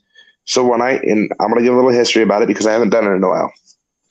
When I first started my show, which was back in the midst of coronavirus, about an hour 20, hour 30 minutes in, because we all know back then my shows were long. I mean, Scarlet, what? The longest one we did during coronavirus, I think TLO was on that one. It was me, you, TLO, Stone, and somebody else. I don't remember who. I'll go back and look tonight. Was 8.5 hours long. And the reason I do mental health check-ins when talking about serious, dark, deep situations like this, it's something that can turn into something, bigger than what we're reporting on, is just to kind of see where everyone's sitting, to see if we can continue talking about it, or to see if we kind of need to lay off for a minute. Which I've had to do. I've even had to call subjects off that were affecting people's mental health because of the fact. I mean, it's not just me. I mean, we've all done it. It's not just a me decision when we're on here. It's everybody. Scarlett, you get to go first. Okay. What are we doing in our check-in? Like, you have a format that we're using? Mental health check-in. We're closing on the end of the week. How's your week been? Struggling with anything? And any advice you would want to give people during this time? Struggling with a few things that I can't talk about. Just know that people around us need prayers. So if all of our listeners and people who love us out there could put some good healing vibes out there, I connect with details. But that's all I can think right now. Good healing vibes. Because some of our FRM family. There's that. Also, I guess in general, I've just kind of been a little bit more depressed than usual. I have not had a lot of energy. I've been wanting to come back on air for so long, and I just have not been able to bring myself to be able to do it, which is so very unlike me. Yeah, you even fell asleep last night. I know, and I've never fall asleep like that. And I've literally just passed out, y'all. I didn't even wake up till I sent that message at 5:30 when I woke up because I was like, what happened? I'm not used to getting that much sleep. So I was like, what happened? So I mean, maybe it was just time for me to catch up, but it's dude, after 10 years, you think I'd be all right. But anyway, I'm just saying, if you think once you're permanently lost for sleep, it should be okay. So yeah, that's been honestly my biggest struggle lately is just trying to get the network back on track. We got to do a new website. We have to do a bunch of new stuff. We got to try to change the server.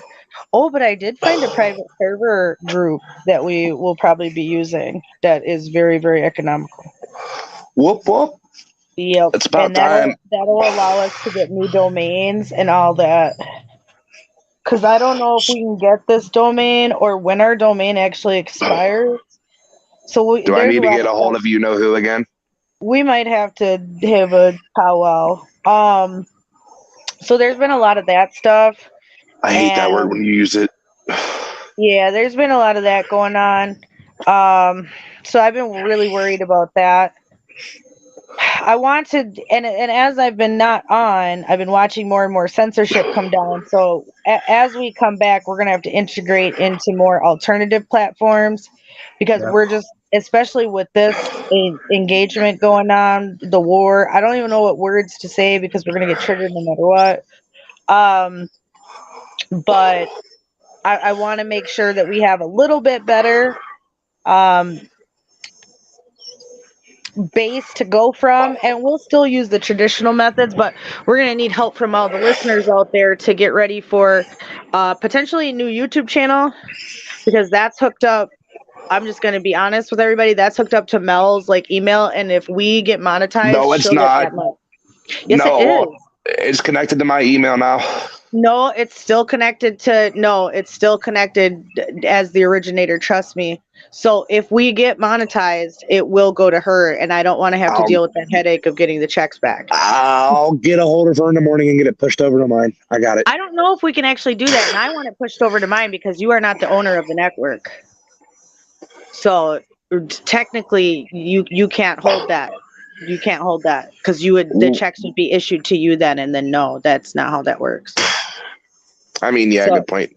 Yeah. So anyway, that's not the point. The point is that we've got to fix that issue. So we got a lot of internal things that after my dad died and I had to move and I didn't know what was going to happen to my life, those things kind of got put on hold.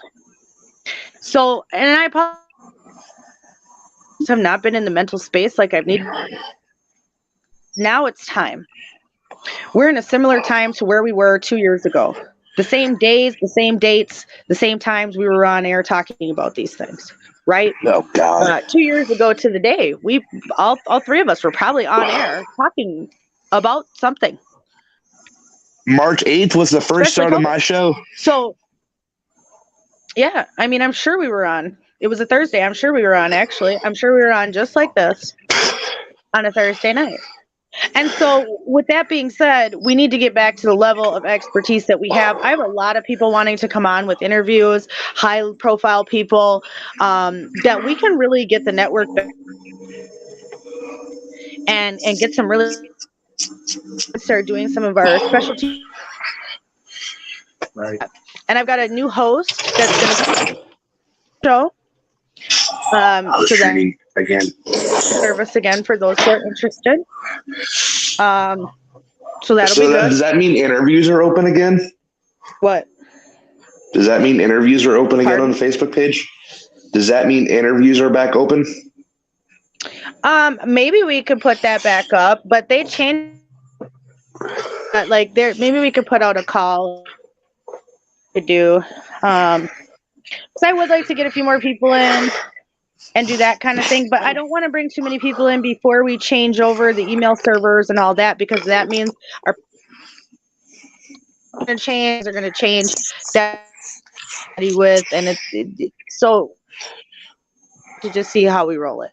But I want to bring in at least 5 new hosts in the next 6 months, which I already have 2 to 3 in the pipeline, and a couple other people are coming back. So we've got a nice mix, but I just got to get like for real, like on time, but for real, my mental health is struggling, and it's usually not. I feel that. Like I am not the I can relate with you on that one. Any advice, Scarlett? What do you mean advice? For myself? I just gave my mental health check-in. Well, I said also advice to people that could be struggling that you would want to give other viewers with the stuff you're going through if they ever face it. Any advice? Going through it right now. Maybe talk season of my life, because my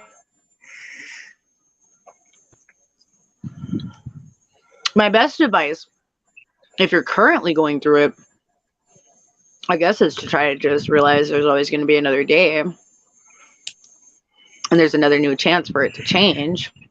But as far as like positivity right now, I don't have much. I don't, and I usually do, but I don't right now. My cup is low, friends.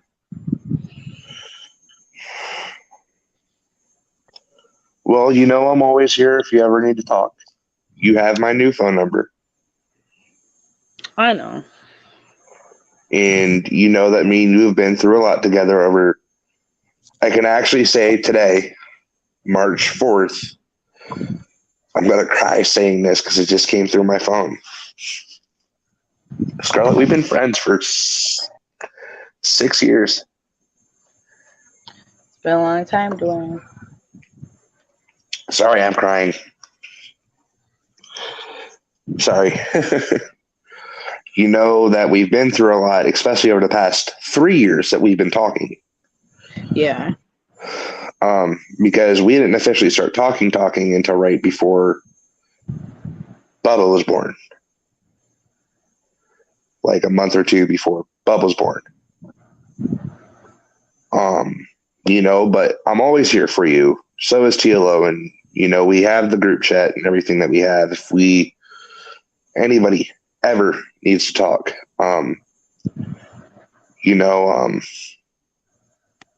please don't hesitate to pick up the phone. So, with that being said, I'm gonna go. This is gonna be fun. I fucking hate this. Oh, mental health check-ins are such a fun thing, aren't they? So the last time you guys know when I checked, me and TLO were on last because I'm logged into the FRN YouTube page. The last time me and TLO were ever on was on when the fuck was it? TLO, the last time me and you were ever on air. It was a long time ago. January 28th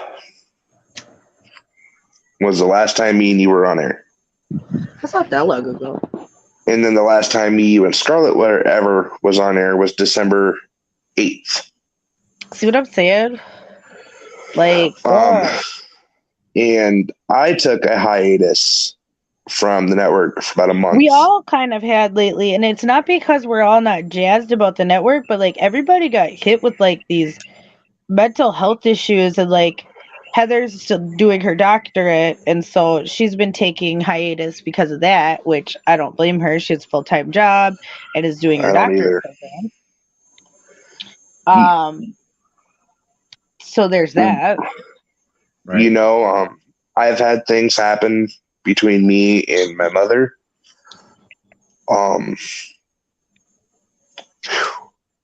That has truly and honestly taken a toll on me because me and my mom at one point were best friends. And that was all, I'll give all credit to God and Scarlet on that one. Because, Scarlet was the one who advised me moving back in with my mom. And then my other mother decided to kick me out in the midst of a pandemic. And my mom was the only place that I had to go. There was a situation that happened between me and my mother and my sister. And I haven't talked to my sister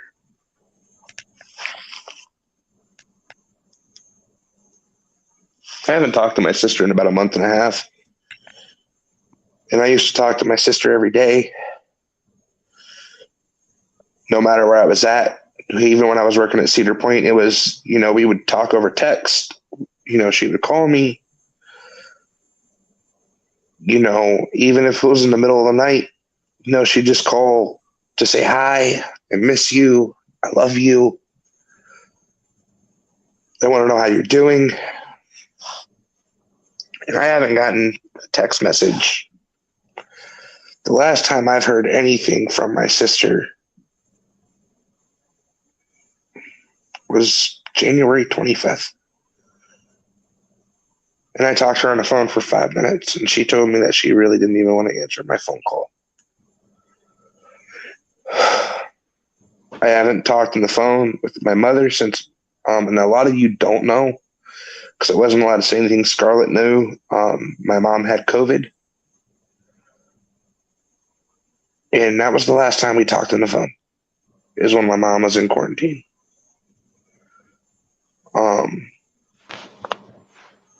I'm not able to go home for my son's birthday, which is really detrimental on me, because as a father, I feel it's my responsibility to be there for your kids' birthdays and not to miss, moments like that. But after going to Ash Wednesday service, which was 2 days ago,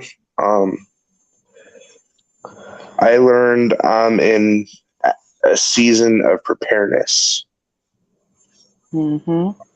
For a season of change. And, I was talking to Tim the other day, sometimes when God opens a door, we don't exactly get the choice to walk through that door.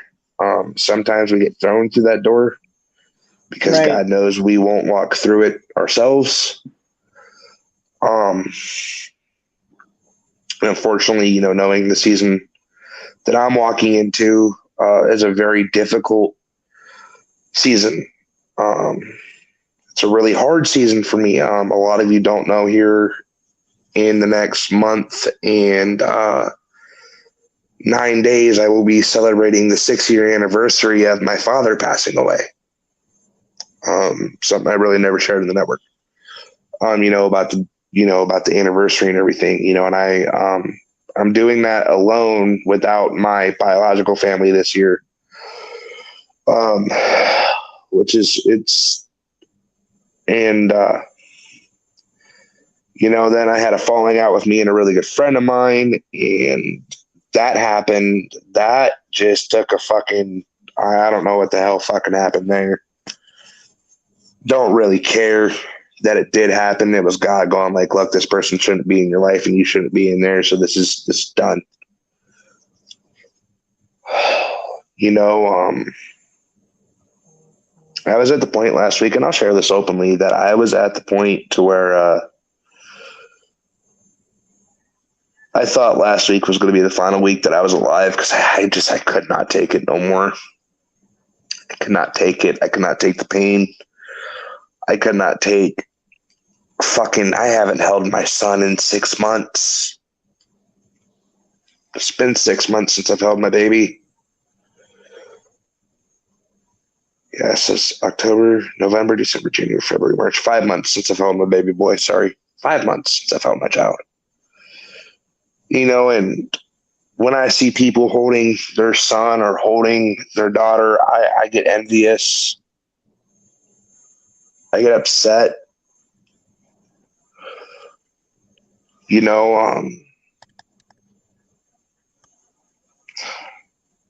and I really need to hold my baby right now.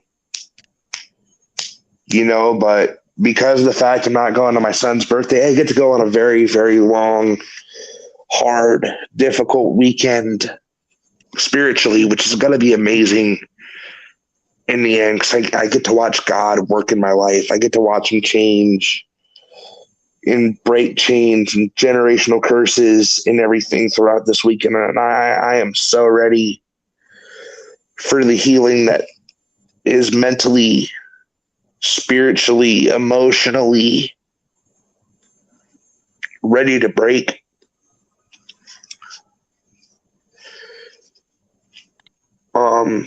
Nobody, I'm going to say this now, nobody will have contact with me for 4 days. You know, Thursday after dinner, there's no talking for 14 hours. None. Until chapel the next morning. You know, I'm getting back on a schedule with the network. You know, I've had to look at my work schedules and figure out what days are the best to go on, which I'll tell you guys, starting not next week, I mean, kind of next week, but the week after is Tuesday night, Thursday night, and Saturday nights that I'll be going on, because I'm going to come back on 3 times a week. Didn't we agree? Didn't me, you, and TLO agree we were not doing 3 days a week for you? No, not you. I don't care if you and TLO are there, but 1 day a week I will be going on by myself.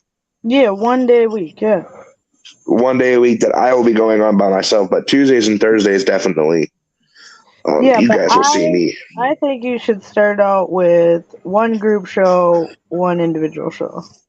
Yeah. And make sure that you can do that first. Well, I know I will be able to, because of the fact them are my days off and I've got nothing planned the next day. I have nothing planned. Thank God I have nothing planned the next day. For advice for anybody that is struggling with the thoughts of taking your own life or wanting to hurt yourself, I've got burn marks and everything on my hands from, playing around with the lighter and thinking like, oh, hey, this is going to be fun. I'm going to take away the mental pain I'm going through. No, it just adds to the physical pain. It's not worth it. It's not worth it. I've been wearing this band that's on my arm that says God is bigger on my arm. And it hasn't came off actually since New Year's Eve. Since New Year's Day when I went and did the prayer at my church, it hasn't came off my arm. Talk about it. Take the time.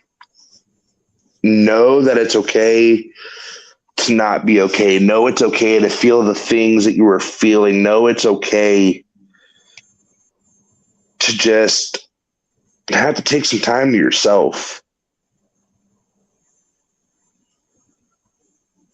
You know, and when you guys don't see us in the network, it could be that we're going through things, or it could mean that we're not mentally there to go on air. Because we've seen in the past 2 years ago, this took a mental toll on all of us for a minute. You know, because it was day in, day out, every day for 48 hours. 48 hours. The network the shows never burnt me out. It was my situational problems that got in the way for me personally. Now, maybe other people got burnt out, that, you know what I mean? And that's fine.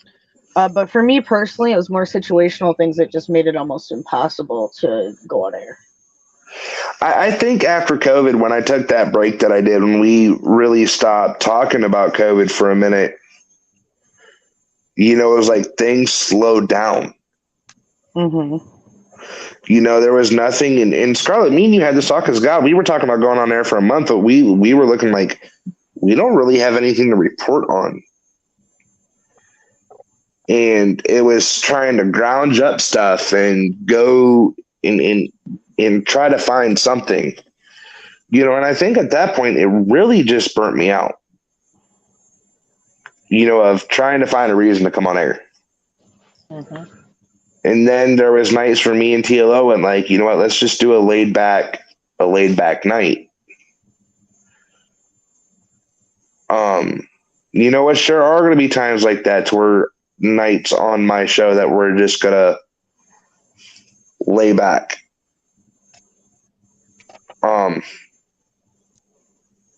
You know, but my advice to everybody is know that God has you in the season that you're in for a reason.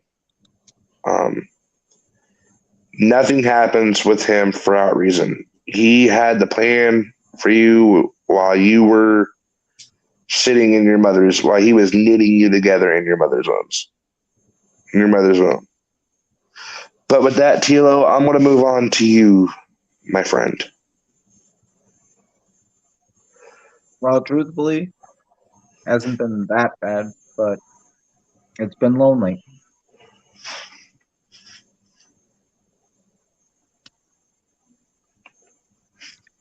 Just like you said, we're looking at people going out on dates now that stuff's opening up and having dinner and going out and doing simple domestic shit. Mind you that you're just doing it on your own. And that gets a little old. It does. It does get old. But besides that, the world's going to shit. So I'm actually not like very bothered because now the world is kind of where most of my world usually is. So it's kind of just the same, or it's static. And yeah, I don't know. Just like you said, it's tough to get through it, but you just got to keep going.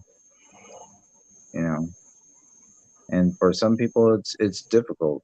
And I think part of it is the fact that a lot of us are alone. The statistics of people who are single is super high, and even those people who have the wannabe full relationships and whatnot, it just doesn't account or equal the support and the emotion and the care and the love that you get when you have a partner And yeah, I don't know. That's pretty much it. My advice is to, well, have somebody, even if it's not like a partner, but just have somebody to talk to and checks in on you and stuff like that. Because if you're doing it alone, it's going to be too overwhelming. It really will be. So find somebody. Find somebody to talk to. That's my main advice. And I think right now is everybody needs somebody to talk to. Correct. Somebody they can confide in without judgment. Someone they trust. So, and that also is very difficult because we're in some shady times, people. It's my turn to go on a little rant. The interpersonal relationship out there is fucking despicable. Like, straight up, y'all. Like, we can do better. Like, in so many ways, in so many levels. It's just fucking stupid. It really is. We are regressing as far as the society. Um, being alone and in these times that we've been off the air, I've done a lot of time on my own, obviously, and I've gotten to watch a lot of movies, and I've watched a lot of movies through out the years, including a few recent ones. And let me tell you, it's eye opening how just just fucking stupid we've become, and especially in regards to our interpersonal skills, our social skills, our even our regular common sense seems to have gone out of the freaking window, and it blows my mind because there's a vast difference as far as what we find entertaining now, or what the masses finds entertaining now, versus what was entertaining back then.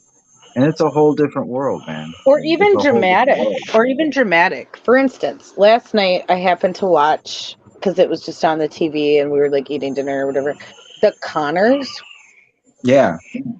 Okay, and this episode in particular was about a shooting in their neighborhood, and it was at the local mall, and one of the characters, husband and daughter, were there, so she was scared. And then they found out that the guy who did it was like maybe in their neighborhood, and like the helicopter was on their house, and then they find out that he could be roaming, their block or whatever.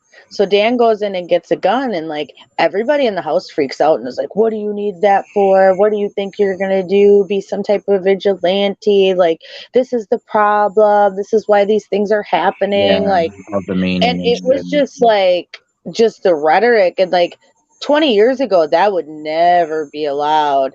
Like Nope. 20 years ago he would have put that gun in his waistband and shot the guy, like Yep. if he came in the house, you know what I mean? Yep. And Oh yeah. it wouldn't have been. And then, okay, they find out that it's the neighbor boy, so then everybody's like traumatized, like Right. legit, like couldn't talk.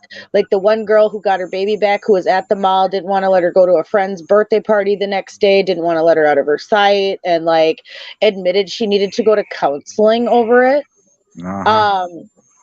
Just the way that, even like I said, for drama, that they play those narratives, and they're really unhealthy narratives that they're playing, and it shows that people watch that and process that and agree with that, how they processed that Yep. situation. And then the granddaughter goes and sells Dan's gun to the police buyback program, Uh-huh.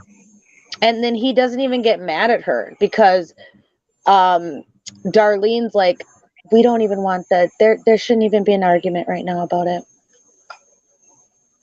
Like, what? You stole your grandfather's property and basically pawned it off, and you don't think there should be consequences? And then he just let it go. And it's like that is so different, and it just shows the mindset that people have really lost it and like lost the plot. Like that Right. was the way you pushed it, that everybody was like mentally disturbed. Aunt Jackie had to spend the night because she was so shaken up about it. Like, Well, that kind of segues to another rant I could go on, and that is the incomprehensible depths of depravity that you'll find on TikTok, and it segues because it's the glorification of mental illness. yes, that's a good way of putting it.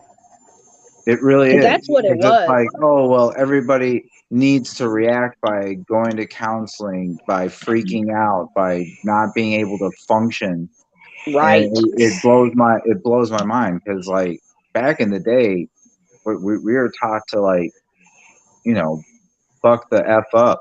There's a movie out there, and it's part of the, I believe it's out of the Shapiro group, the Daily Wire.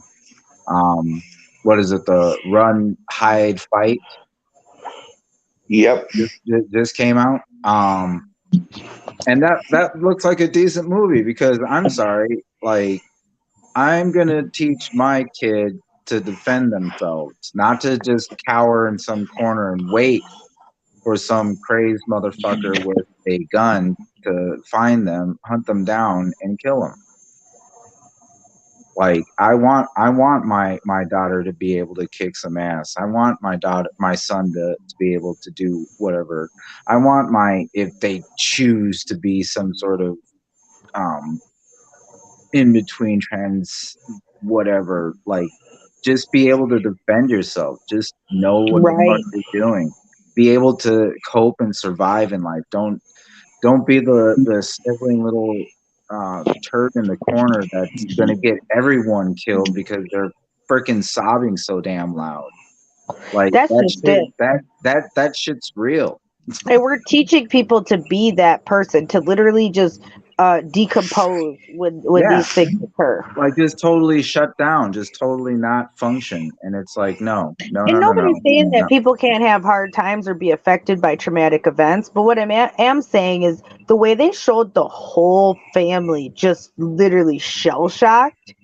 Yeah, I exactly. don't think it quite happens that way. No, it And why doesn't. are you reacting that way? Because they all said, "Oh, we knew the neighbor boy. He was so nice. We never expected it." Well, there's nothing you could have done about that. Yeah. And things don't sometimes make sense. They just really overreacted. Well, no, And they I really over dramatized it, and they were and like, "Oh, the Mir," because themes they were just adopted a heavily. black girl on the show. Like Darlene Oh adopted Lord, a young, yeah, are you because you know that serious? has to be I'm not joking, because you know that has to be like culturally relevant, Oh so that my they have the sweet token black mercy. girl, and she's like traumatized by everything.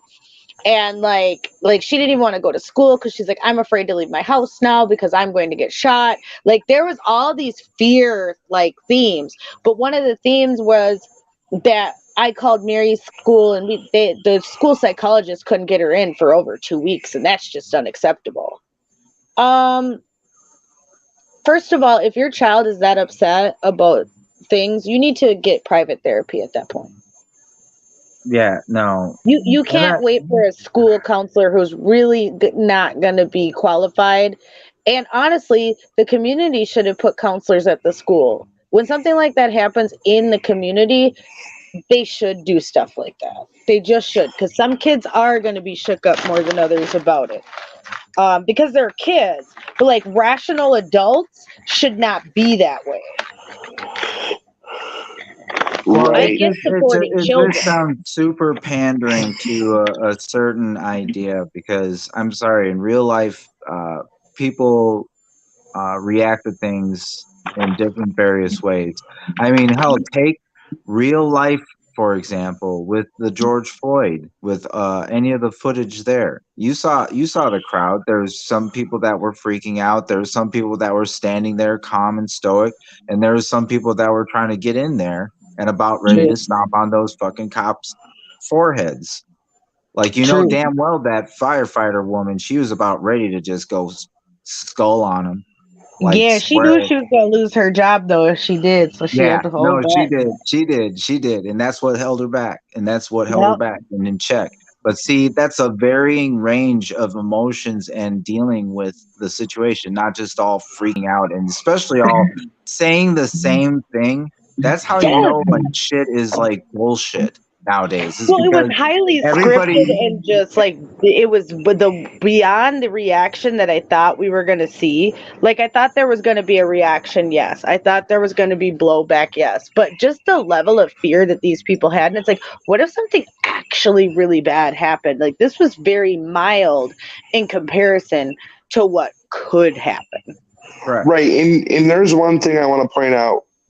Go ahead, that TLO said that really hit home with me, and it really made me take a deep look at myself for a minute. People, the social life, people being fucking social, or like people learning how to fucking take compliments. You know, you go anywhere social, people learning how to take fucking compliments. People learning not how to be fucking rude, or when someone's rude to you, just brush it the fuck off. You know, I work in the fast food service. You know, and somebody, my assistant manager came up to me and someone texted my GM, and I saw the fucking text message, and I'm not fucking lying. And this person was like, who the fuck is that white boy in the window? Because he's cute as fuck. You want to know what the first word that came out my mouth tonight was? Ew. What? Ew.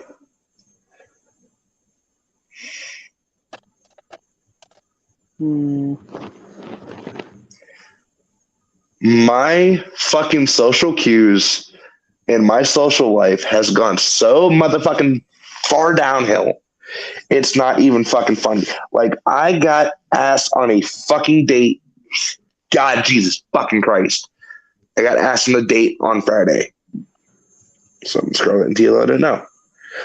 This girl at church asked me on a date. There you go. I told her no. Good for you. I told her no. And I was the first one to pat you on the back. Good for you. You listened to me and TLO the other night. Look, TLO, he's progressing. And I'm gonna tell him, and I told her why. And I told her, I said, I know exactly what the fuck's gonna happen once we leave here. We're gonna go get dinner, and somehow, some way, I'm gonna end up in your fucking bed and never hear from you again until you want me again. No, I am not being used. I am not someone's fucking doormat. I am not someone's revolving door. I am finally ready to fucking settle down. If that's not what you want, do not talk to me. Get the fuck out of my face. Dead set on what I said.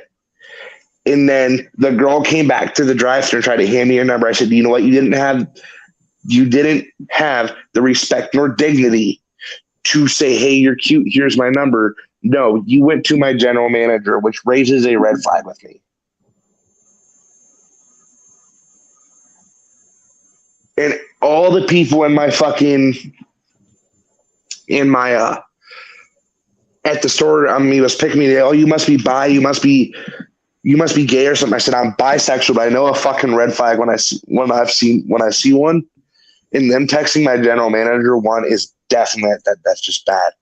Yep. Nope. I don't want none of that. Next thing, when you don't talk to them, they trying to get you fired. I ain't got time for it. And yeah, that's bad. everybody was picking. You know I'm right, TLO, because that's how them heifers be. They be sneaky. Well, hold on. There's more. And everybody was picking on me and going like, you like guys? And I'm like, you know what? I am a bisexual fucking man. It doesn't matter what the fuck I like. It doesn't matter if I like sleeping with a guy. It doesn't matter if I like sleeping with a girl. It doesn't matter if I like dating a guy or a girl. The fact is that I know what I want, and I don't want that. This ain't it. I said, well, you're not. That kind of segues me to another YouTuber. If you don't mind me giving a quick shout out to somebody there, Dwayne. No, go ahead. Mr. Kevin Williams. I love him. Yes, he makes this point all the time that women will do that. That's like one of their go-tos. If you spurn them, if you're like, nah, I'm I'm doing my own thing right now. That's like one of Hold their on. immediate responses. Point of privilege, real quick. I'm going to the bathroom, so I'll be right fucking back. Just sorry, I had to interrupt you. You guys know I just disappeared on me. Go ahead, TLO. Well, I guess I'm glad that the show is keeping him regular. That's good for, I guess, his mental health. But anyways, Kevin Williams made a point that women like to deflect, and one of the first things is they'll go and call the person gay, or say that they're like messed up or something. Like it always goes to like an insult, and it's like it's a weird go-to that is super common, and it's part of the reason why, which goes back to Ryan Ford mentioned relationships, is why a lot of relationships are kind of foobarred right now, is because it's a lot of the hookup culture. Nobody's feeling truly satisfied. Yeah, they're getting their dicks wet. Yeah, they're getting their tingles fulfilled. But when it comes down to it, they're not getting the sustenance.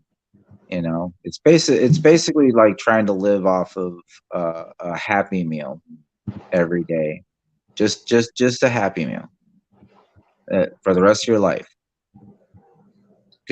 Yeah, no, nobody could really do that, and they definitely wouldn't be staying. But the point being is, yeah, we need to do better at our relationships, interpersonal skills. We got to stop acting like we're going to look at the takeout fucking menu to pick our partners or who we go to bed with.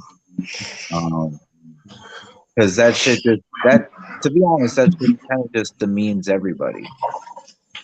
And it's kind of gross when you actually think about it. That I feel like getting my pickle tickle on. I want to order up me a blonde or dark hair or ebony, or and that's basically what a lot of these like Tinder and Bumble and stuff like that is at these days. Is it's just a carousel of pick and choose, and then like you do.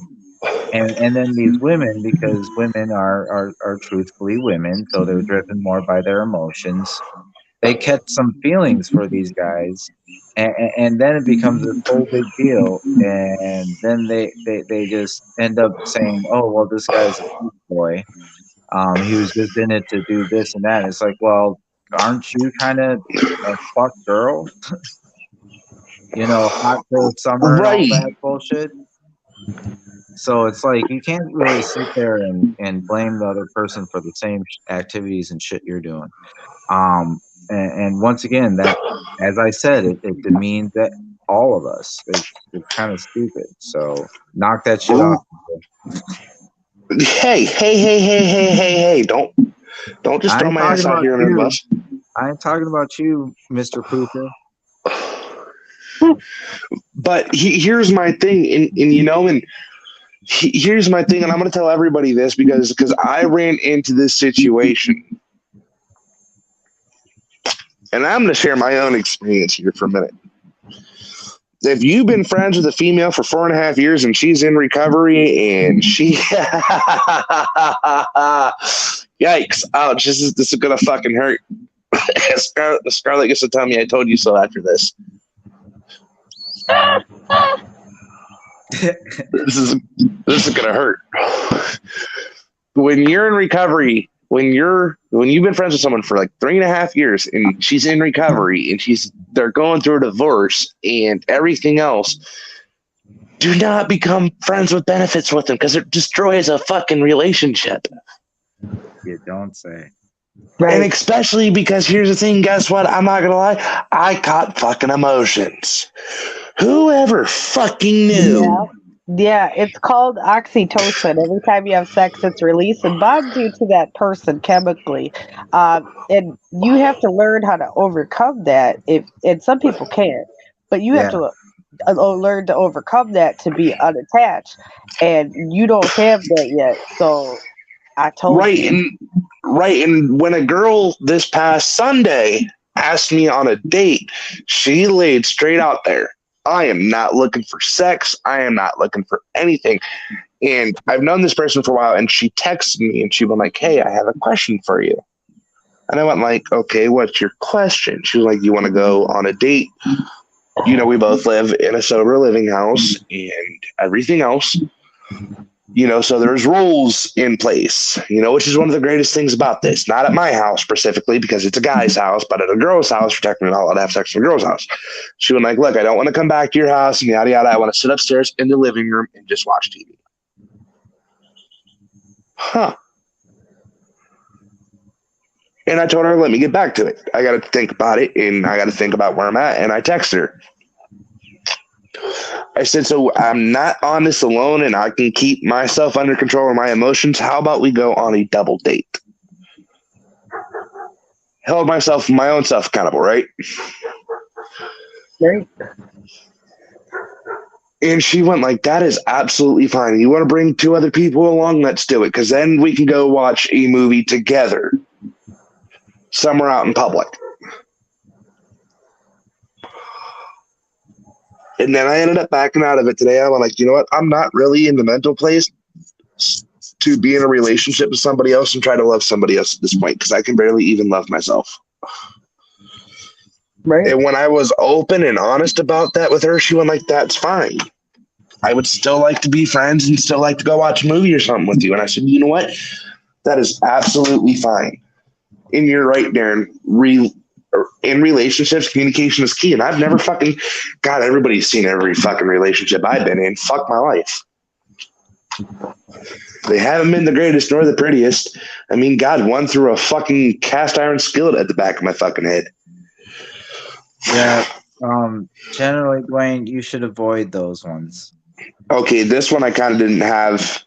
I couldn't avoid that one. She got pregnant.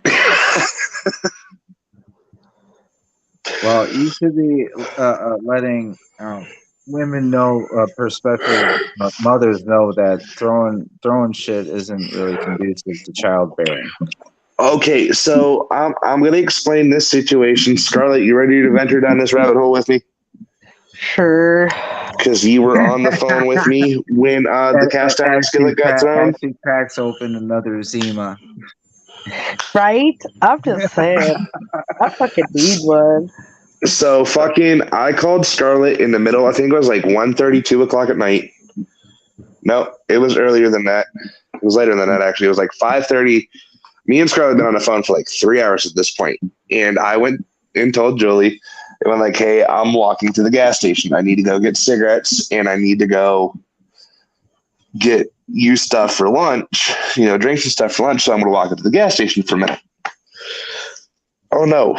She was on maternity leave at that point, wasn't she, Scarlett? Yeah. Yeah, she was on maternity leave at that point. Like it was like a month before Dean was getting ready to be born. She was on maternity leave. And fucking I'm on the phone with Scarlett because I'm struggling and everything, and fucking this is actually like right when me and Scarlett started talking. More, she called me because fucking, I mean, we were talking on the phone and everything before this, but no one heard from you. Watchdog didn't hear from me. Tango didn't hear from me. The medical team didn't hear from me. Nobody heard from me. I took like a fucking 5-week hiatus. No, it was actually like 5-day hiatus. Again, and Scarlett calls me and I'm like, "Dwayne, where the fuck have you been?" I'm like, "I'm going through shit. I don't want to fucking talk about it." And she goes like, "No, you're talking about it." Because I sent her a Zello message saying, "I'm killing myself. This is goodbye. I am done." Which sparked the phone call. Julie was up and I said, "Hey, hon, I'm going to walk up to the gas station. I'll be back." And the first thing that comes out of her mouth, and Scarlett can contest to this, "You're not fucking going anywhere. You're fucking stupid ass staying right in the fucking house." Oh boy. I went to grab the keys off the key rack, and I put my wallet in my back pocket, and fucking next thing you know, me and fucking Scarlett hear fucking dink off the back of the fucking door, and Scarlett goes like, "What the fuck was that?" Fucking turn around, open the door. It's a fucking cast iron skillet. Fucking Scarlett starts yelling in my fucking ear.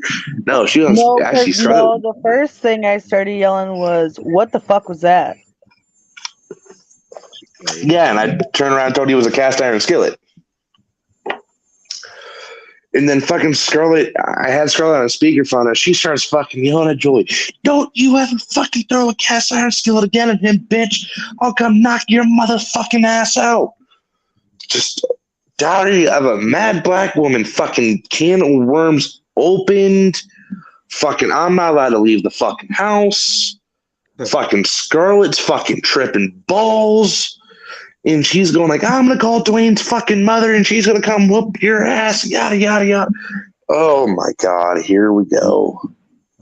No, because that's out of line. She's lucky I didn't call the police. Like, she's lucky I didn't call the police. Like, I should have just called the police. You should have. I know. And fucking, I get up to the gas station, and fucking Scarlett hears my pocket knife opening up and closing, opening up and closing, open. She was like, "Dwayne, put the fucking thing away. You're not doing anything. I don't give a fuck." All he was trying to do was walk to the store. And it's a 10-minute walk. Yeah. It's actually a 15-minute walk. I can make it in 10. They get irrational when they're pregnant. Huh? They get irrational when they get pregnant. Yeah, they do. They really fucking do. And then I was on the phone again with Scarlett after Dean was born. Actually, no. I'll tell you another fucking instance of the cast iron skillet was thrown in. Scarlett was on the phone for this one again. So my son is about, I don't know, 9 days old. I just went and got my EEG put on my head for my in-home study that I was having done. And fucking my boy Chris came and wanted to stay the night with us. Well, he wanted to stay with us for 2 weeks until he can get on a plane to go to Tennessee. And he came in the house and saw we had no food. We had Dean was running out of stuff, so he went and spent $3,500 on stuff for the house. Most of that, about $1,600 of that, was newborn clothes for Dean, food, formula and stuff for him, which lasted us a while. And then about another $1,400 of that was for the house. Like food, pop, and everything. And fucking, I'm on the phone with Scarlett as we're bringing it in. Julie starts going off at Chris. And I told Scarlett, I'm going to call you back. She was like, "No, the fuck you're not. You're going to put me in your fucking pocket and put me on speakerphone." I'm like, "Oh, no." For real. Fuck. What did you expect? Fucking, she's yelling at me on this phone when this started. Like, hold it. I'm a part of it. She's yelling at Chris. Fucking, Chris is going at her. I'm trying to get a hold of Chris. We get turned around, and fucking next thing you know, we fucking hear the cast iron skillet just smack him in the back of the fucking head. And Scarlett, the first thing that comes out of her fucking mouth is, "Did your fucking retarded bitch ass just throw another fucking cast iron skillet?" I might have said something to that. I was delirious at that point. Like, I was just like, "Is this really happening?" Like, I don't see some ghetto ratchet stuff, some trifling stuff, but this is pretty trifling. And fucking, I'm trying to get Chris. Scarlett's on the fucking, I said Scarlett on the table. She's yelling at Julie. Fucking Pat comes running over the phone. "Hi, Scarlett." Fucking Scarlett tells Pat, "Shut your fucking black ass." Yeah, right. Right, like, this is not the time, Pat. Like, all time to say hello. What did I just say? That is not the time. No, right? Like, usually we're super cordial and friendly, but it was like, wait, I'm listening to a whole ass domestic over here. You gonna talk about some hello? No, sir. Get off the line. sir. Take several. Like, take some steps back here, man. Wow. And fucking Julie knew Scarlett's black, and she went like, "The fuck is your black ass gonna fucking do?" I can hear Scarlett on a fucking keyboard going like I fucking hear Scarlett click, click, click, clack, click, clickety, clack, clack, clack on the fucking keyboard. I'm like, oh no, she's buying a fucking bus ticket or a plane ticket at this point. Exactly. Scarlett, weren't you actually looking at bus tickets at that point? I swear. Yep. It was What was it? Was I it? was like, I'm about to go down I there. will show up. And then Yeah, be I'm like, about to pull "What?" up. Pull up. Yes, I'm about to pull up. Like, And I think I've done that before. and then she doing all this in front of Like, I know you did not just like. she's doing she's doing all this while my fucking kid is in his bedroom asleep. I don't care. I don't care. The baby was there. Dean is in the fucking house and she's just on a fucking fit. So this is actually he was 8 days born. Like actually no, he was like 6 days born because my birthday was 3 days later. And fucking so we went to fucking Dave and so my original birthday we stayed in the house and drank. I'm not gonna lie, I got shit faced fucking drunk. It was my 21st birthday. I got fucking plastered. Yeah. And so we went to Dave and Buster's the next night and fucking, Pat bought, not Pat, but Chris dropped another fucking $4,500 again. He bought me a nice fucking outfit and for my birthday, fucking really nice fucking outfit, a new watch, hat, dress shirt, nice fucking pair of jeans, new shoes. He did that for me, him and Pat, and fucking he looked at Julie's bitch ass and he was going like, I ain't buying you shit, you ungrateful fucking bitch. Right. And fucking none for you. And fucking we get to Dave and Buster's and everything. I didn't know this was all going on. This is the Brian. So the shit with homeboy was going down and fucking I'm at Dave and Buster's. I already got like 5 or 6 drinks in me at this point, and I fucking call Scarlett. I'm like, I can't fucking find Julie at all. And Scarlett goes like, what the fuck? What were your exact words, Scarlett? When I said I couldn't find Julie? Scarlett. Oh. Did we lose Scarlett? Scarlett. We may have.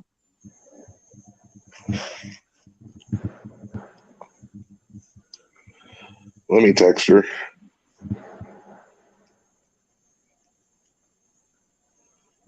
No, it's her, Scarlett. But anyways, I called Scarlett and I told her, I'm like, I can't fucking find Julie. And she goes like, what the fuck you mean you can't find her? Dave and Buster's is not that big of a fucking place. And now, mind you, I video called her at this point. Like, and I'm showing Scarlett, I can't fucking find Julie. Huh. And the first word is hobby damned. She actually fucking disappeared.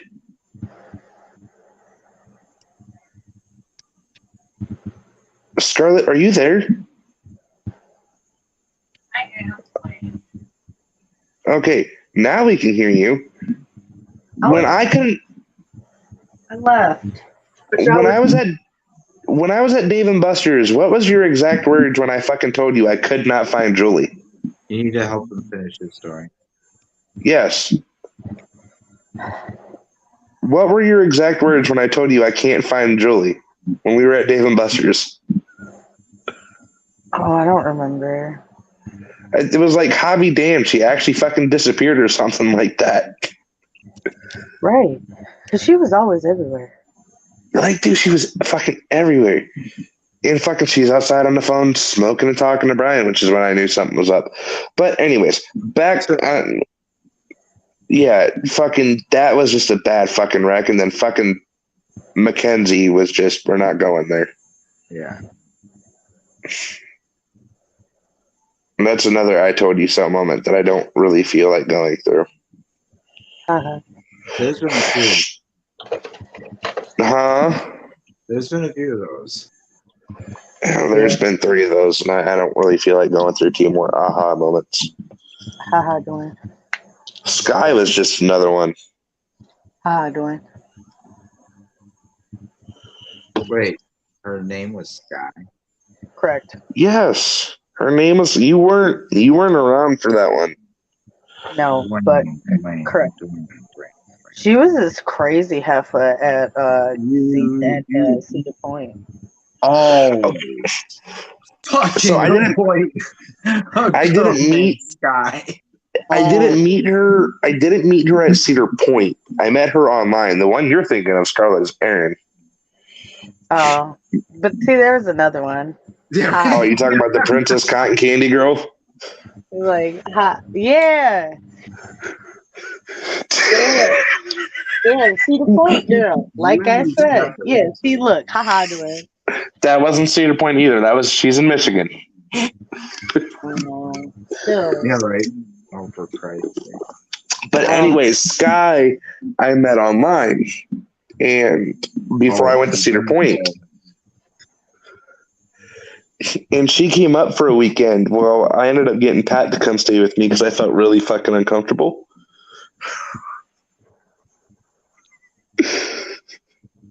Wow. And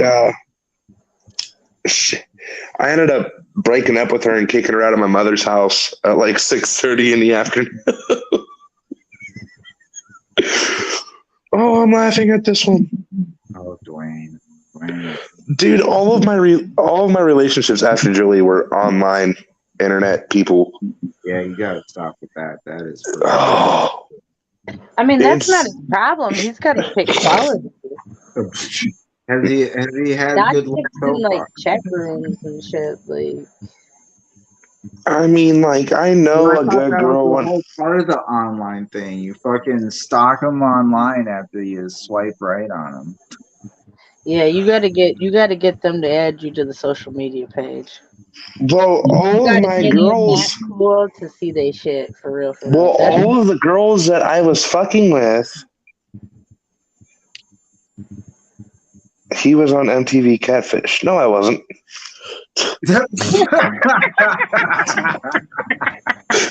That's funny as shit. Dude. But I met all these girls on a BDSM page. Besides Erin, I fucking met her while working at Cedar Point. She worked there. See?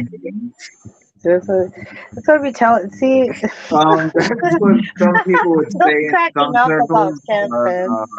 Red flag. That's how I fucking met Kenzie. And y'all looked up. We're not.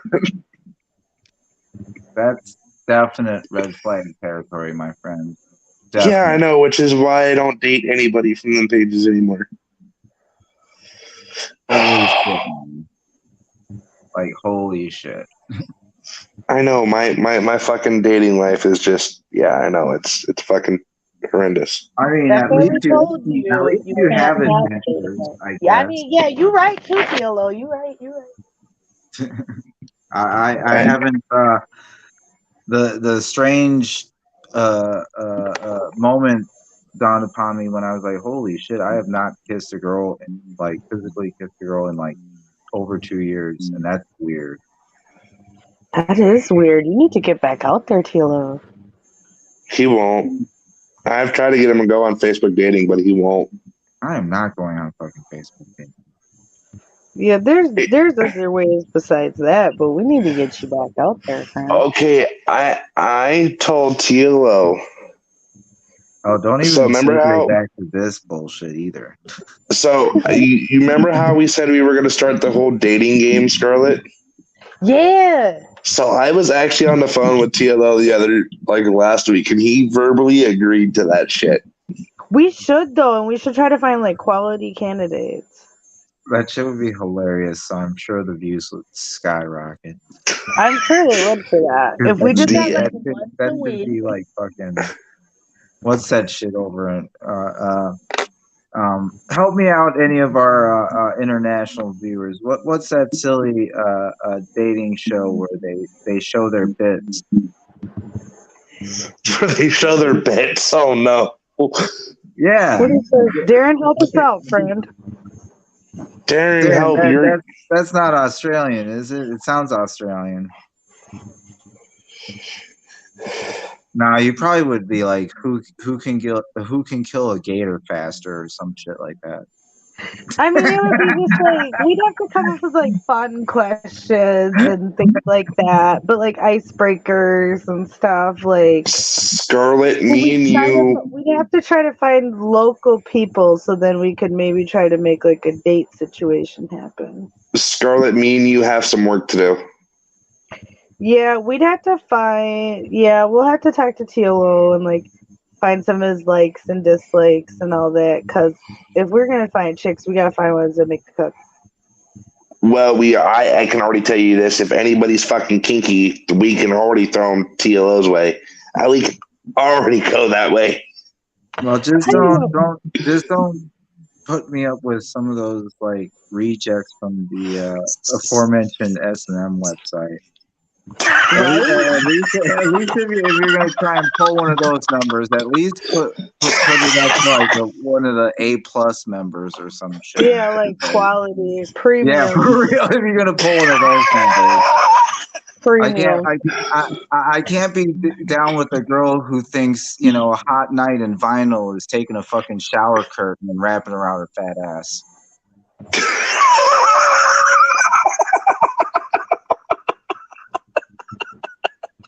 Real. I think. Sorry, too colorful. I mean, I feel like we were getting visuals there, so I mean, to each their own with that. No. It's nothing against the how does I just saw something recently online and she was hilarious and I'm sure she's very faux pas, but I don't care. She was quite lovely. But a British woman, she referred to him as boom boom fatties. Boom. Yeah. But yeah, no, it's not that I personally have anything necessarily against them. It's just I just feel like if we're gonna do a show, I've dated and done those relationships, so it's definitely not. I'd like to do one girl set, right, and then one guy set. So like where the dude is asking the questions, and then there's girls, and like girls. The back and forth, almost like the good old. So guys, if you see me and Scarlet dating game or like love connection, ooh, I could be the next Chuck Woolery. I will be back at 2 and 2. Scarlet, if me and you end up hosting this show, this is going to be fun as fuck. Yeah, it's gonna be fun show. Can't you do that? But it's got to be like conspiracy. Got to be like freedom, conspiracy people, and so we'll come up with like, right. My date wears a tinfoil hat. We'll call it or something like, like you know what I mean. But something catchy and fun though, right? Right. That's where it kind of explains. Yeah, because I mean, you're not what to get down, or it can't be like on the same, what I mean, intellectual level, or at least be open. Maybe she's not like on the same level as you, but at least be open to like understand like maybe why you feel that way. Because you don't want fake. I was gonna try something, but it ain't gonna let me do it. It makes me sad.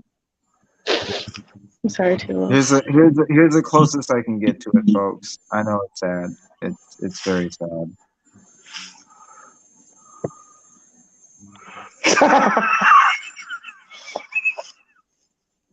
But I thought, shit, if I could maybe reverse the other one, it would work. But No, it doesn't. just like my dating life, it gave me a quick and brutal denial. Right. Poor TLO. So often used to rejection. Poor TLO. Yeah. Bro, I'm starting the to. dating world, honestly, right now is really hard. It And is as like inflation goes up and stuff. Like most of the women's signals out there are pretty obvious, and I'm sure Darren's probably seen them himself. They usually come along in this form, and I'll demonstrate it for you folks. True. That's the usual interaction or response I get from women. So damn, Do you know- what you be coming with that then with? Like, what are you trying to do? Like some Rico Suave shit? Like, what's going on? Like, what's happening? No, it's brutal out here. No, it's bad when you got the I haven't been in the dating game for almost 13 years. Are looking at you sideways. So yeah, see, I haven't been in the dating game for almost 13 years, so I guess I'm jaded from all that. You know what? Here's my thing. Yeah, my dating. I technically have been out of it for about 4. Well, yeah, now technically more like 15 years. Yeah. So I don't know what's out there like that. So I guess but this is a really hard time because like think about it with like inflation, right? Okay. You want to take someone like even out to eat. Even McDonald's costs like $10 a meal. Well, and that's not even the thing. I got funds and like even to like date effectively, but how are you gonna go on multiple dates? Like how are you gonna be able to budget for multiple dates? I still can afford all that because like I'm not saying that you can, but I'm just saying in general, think about it for like people. Like as a whole. Yeah, that's gonna really like take a toll. In the last 2 years with COVID, people are all freaky about it, don't want to date for certain reasons. If you don't meet up to their certain level of comfort or standard with the virus, like, you know, which is fine, and everybody's allowed to have their level of what makes them comfortable. But I also think that's another kink in the groove. I think another kink in the groove is this whole patriarchy thing, and like women just act like, I don't know what they want men to do. They want them to be saviors, and chivalrous, but yet they don't accept chivalry. Well, like, and it's that's the really thing. weird. The feminism is kind of skewed too, because like, how can you sit there and say, you know, don't objectify my body, but yet these women are out there showing their puss on OnlyFans and saying they're empowered. Word. Like seriously, like it's literally like both sides of the mouth, and it's ridiculous. That's part of the problem too. It's like nobody. Oh shit! Someone started it. No, I know. Who pressed the red fucking button? Yeah, right. But yeah, no, the shit is brutal out there, and like the whole empowerment thing has totally skewed it because like women are embracing that sort of culture, but yet they want help from men, but yet they don't, and like it's all these mixed messages. Like I don't understand.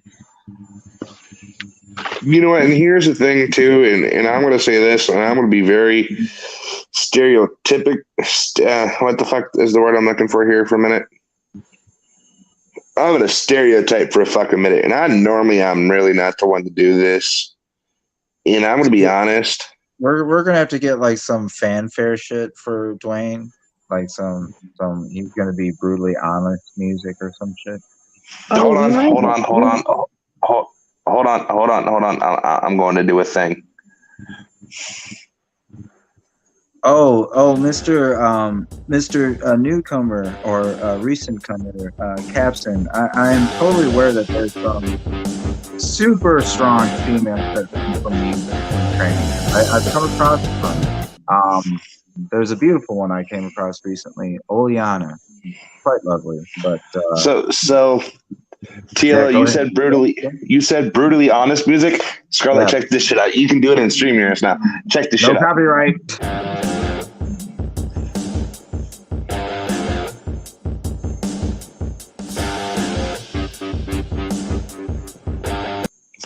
Okay, so with that being said, because that's an access and StreamYards now at the bottom. I know it is.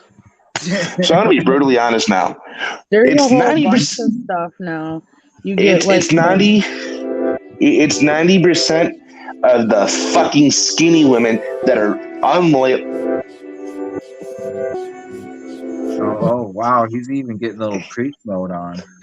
It's Yep. 90% of the We got skinny all kinds fucking of women. stuff now. We've updated. It's 90. Let me talk for a minute, damn it. Fuck, stop. It's 90% of the fucking skinny fucking women who can fit into these really tight fucking jeans, have the biggest fucking ass. You fucking son of a bitch. Wait. Stop fighting it, baby. Stop fighting it. Will you fucking quit? But anyways, it's these skinny ass fucking women with big fucking asses that are the fucking most unloyal, uncommunicative, fucking dishonest people I've ever fucking met in my life. You quit. I feel like you need music. But I'm gonna be honest. Like you need to add like sound effects with like your. Here, hold on. If we're gonna do that, we gotta turn it. We gotta turn it down some. The soundboard was even fine. It was like, dude, like you need this music. Yes, that's how I felt. Like, seriously, so we're turning it down. We're turning it down. I got it turned down to where it's not gonna override my voice, and I won't overwrite that. But I am done being fucked over, screwed over, lied to, cheated on, or some other girl that wants 4 different fucking dicks inside of her. I'm done with it. Because it seems it's all whatever fucking girls want. Fuck, it's emotional damage. For Christ's fucking sake. All girls want this. Okay, as a member of the ladies, okay. I don't think all girls want that. I do think there is a group of girls who feel like they are not going to attach to societal norms, where in society, body counts for men were very common, body counts for women were seen as a negative thing. I think people want to reverse that and take it back. And they are the non-apologetic ones. What I think they need to do, though, is just be upfront and honest. And too many people beat around the bush in general in relationships. And they need to say, hey, yo, bro, this is all this is going to be. And just leave it at that. Like, why play games? Why put strings? Like, for what reason? I gotta, dude, I'm removing your comment for that one because that's actually really fucking racist. Right. Nah, but for real, though, he ain't wrong, though. Yeah, sorry. You're blocked for 5 minutes because I would do that, Dwayne. It's kind of because I don't pull that race card bullshit. Yes, I don't do the race all card. the time, Dwayne. Yeah. I'm trying to work on it. Why would you alienate like our people? I'm overriding your decision on this. Yeah, no. Like, seriously, I'm gonna be right back. Yeah, right. I'm legit overriding his decision on this. Like, he's booking the flight. I can go unoverride it. Hold on. You better override that right now. I'm like to kick your butt. This action and message was brought to you by JiltedSMLover.com. Right? Okay, hold on a minute. How do I can we I'm so mad at you. Like he was right. Like you were just salty about it because it was so true. Like we are having real conversations right now, Dwayne. You talking about the same shit. And you get mad at the kid. Sir, we apologize. for Dwayne's We ignorance. do.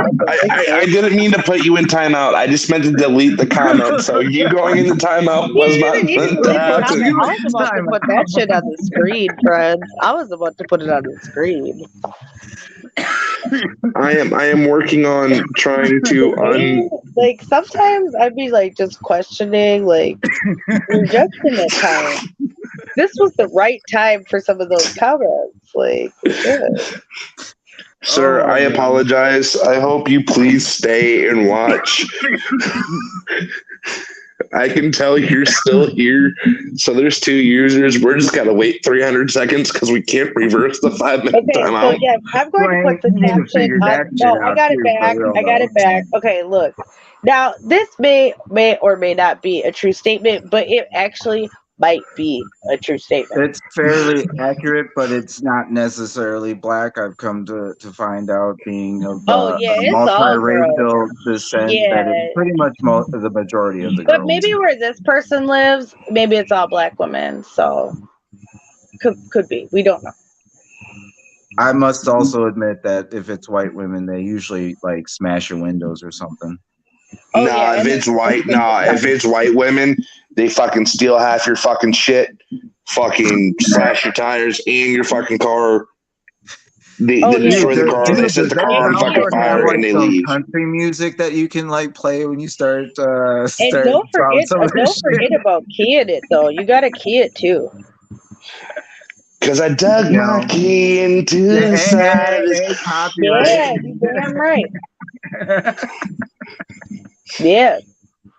And then you bust them Four-wheel windows. drive, carve my name into his leather seat. Remember that jam? TLO? I'll bust the windows at your I took a car. Louisville Slugger to both headlights. Oh Like boy, for Dwayne. real. I'm going back old school. Like, no. You know what? Here's my thing, though. I could fucking see Scarlett before she met Mr. Tire going through a breakup. Fuck you, just does a fucking Molotov cocktail through the fucking. No, see, no. I am the ultimate stoic and gray rock. I am nope. During breakups, you'll never hear from me again. You'll never see me again. I am ghost. I do not exist. I am dead to you. I don't need to do all that. I am legendary. See, I'm like, boy, you better quit playing with me.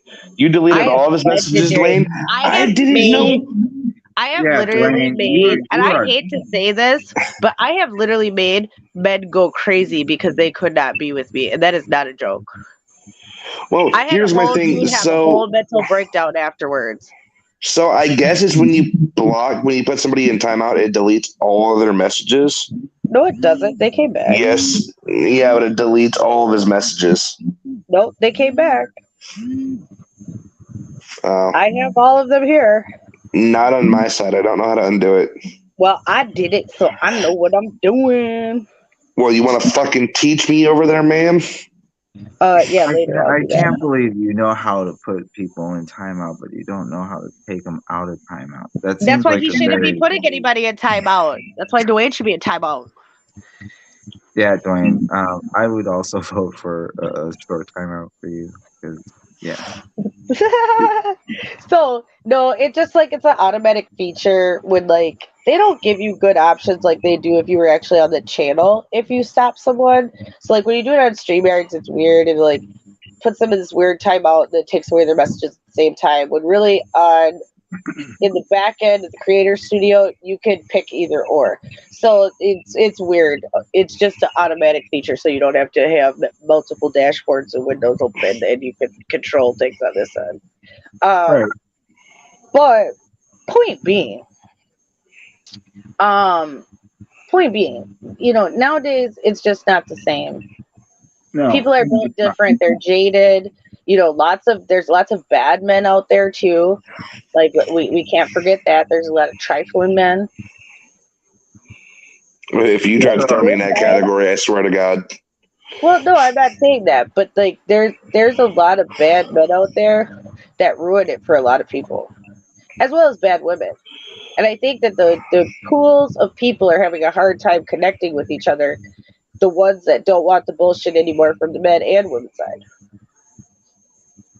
Well, yeah, there's a lot of bullshit, and part of that is the ridiculous expectations on all sides.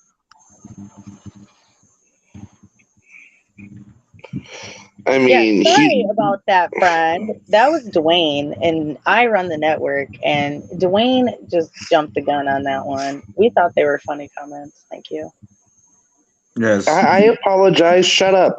Me and TLO as the two black people thought it was funny. Dwayne's the one white person, so he gets overruled in the black majority. Here, I deal with the black card all day at work, man. Can we not pull that card? You live outside Birmingham, Alabama. Quit playing. I live exactly in Birmingham, Alabama. Thank you. Okay, I'm just letting you know. Like, you live. I looked at in this place is fucking ratchet. Yeah, it's been ratchet. I could have told you that. Birmingham is off the chain. Like, you want to go somewhere? I'm gonna be honest. When they say black people are a minority in most states, no, motherfucker. You get down here, the white motherfuckers are minority. Not everywhere though, but in Birmingham, not everywhere, Birmingham, but in Birmingham, Birmingham that took over. They got all types of little trap corners and all types of stuff. Everybody hood and ratchet. In this one, us white folk.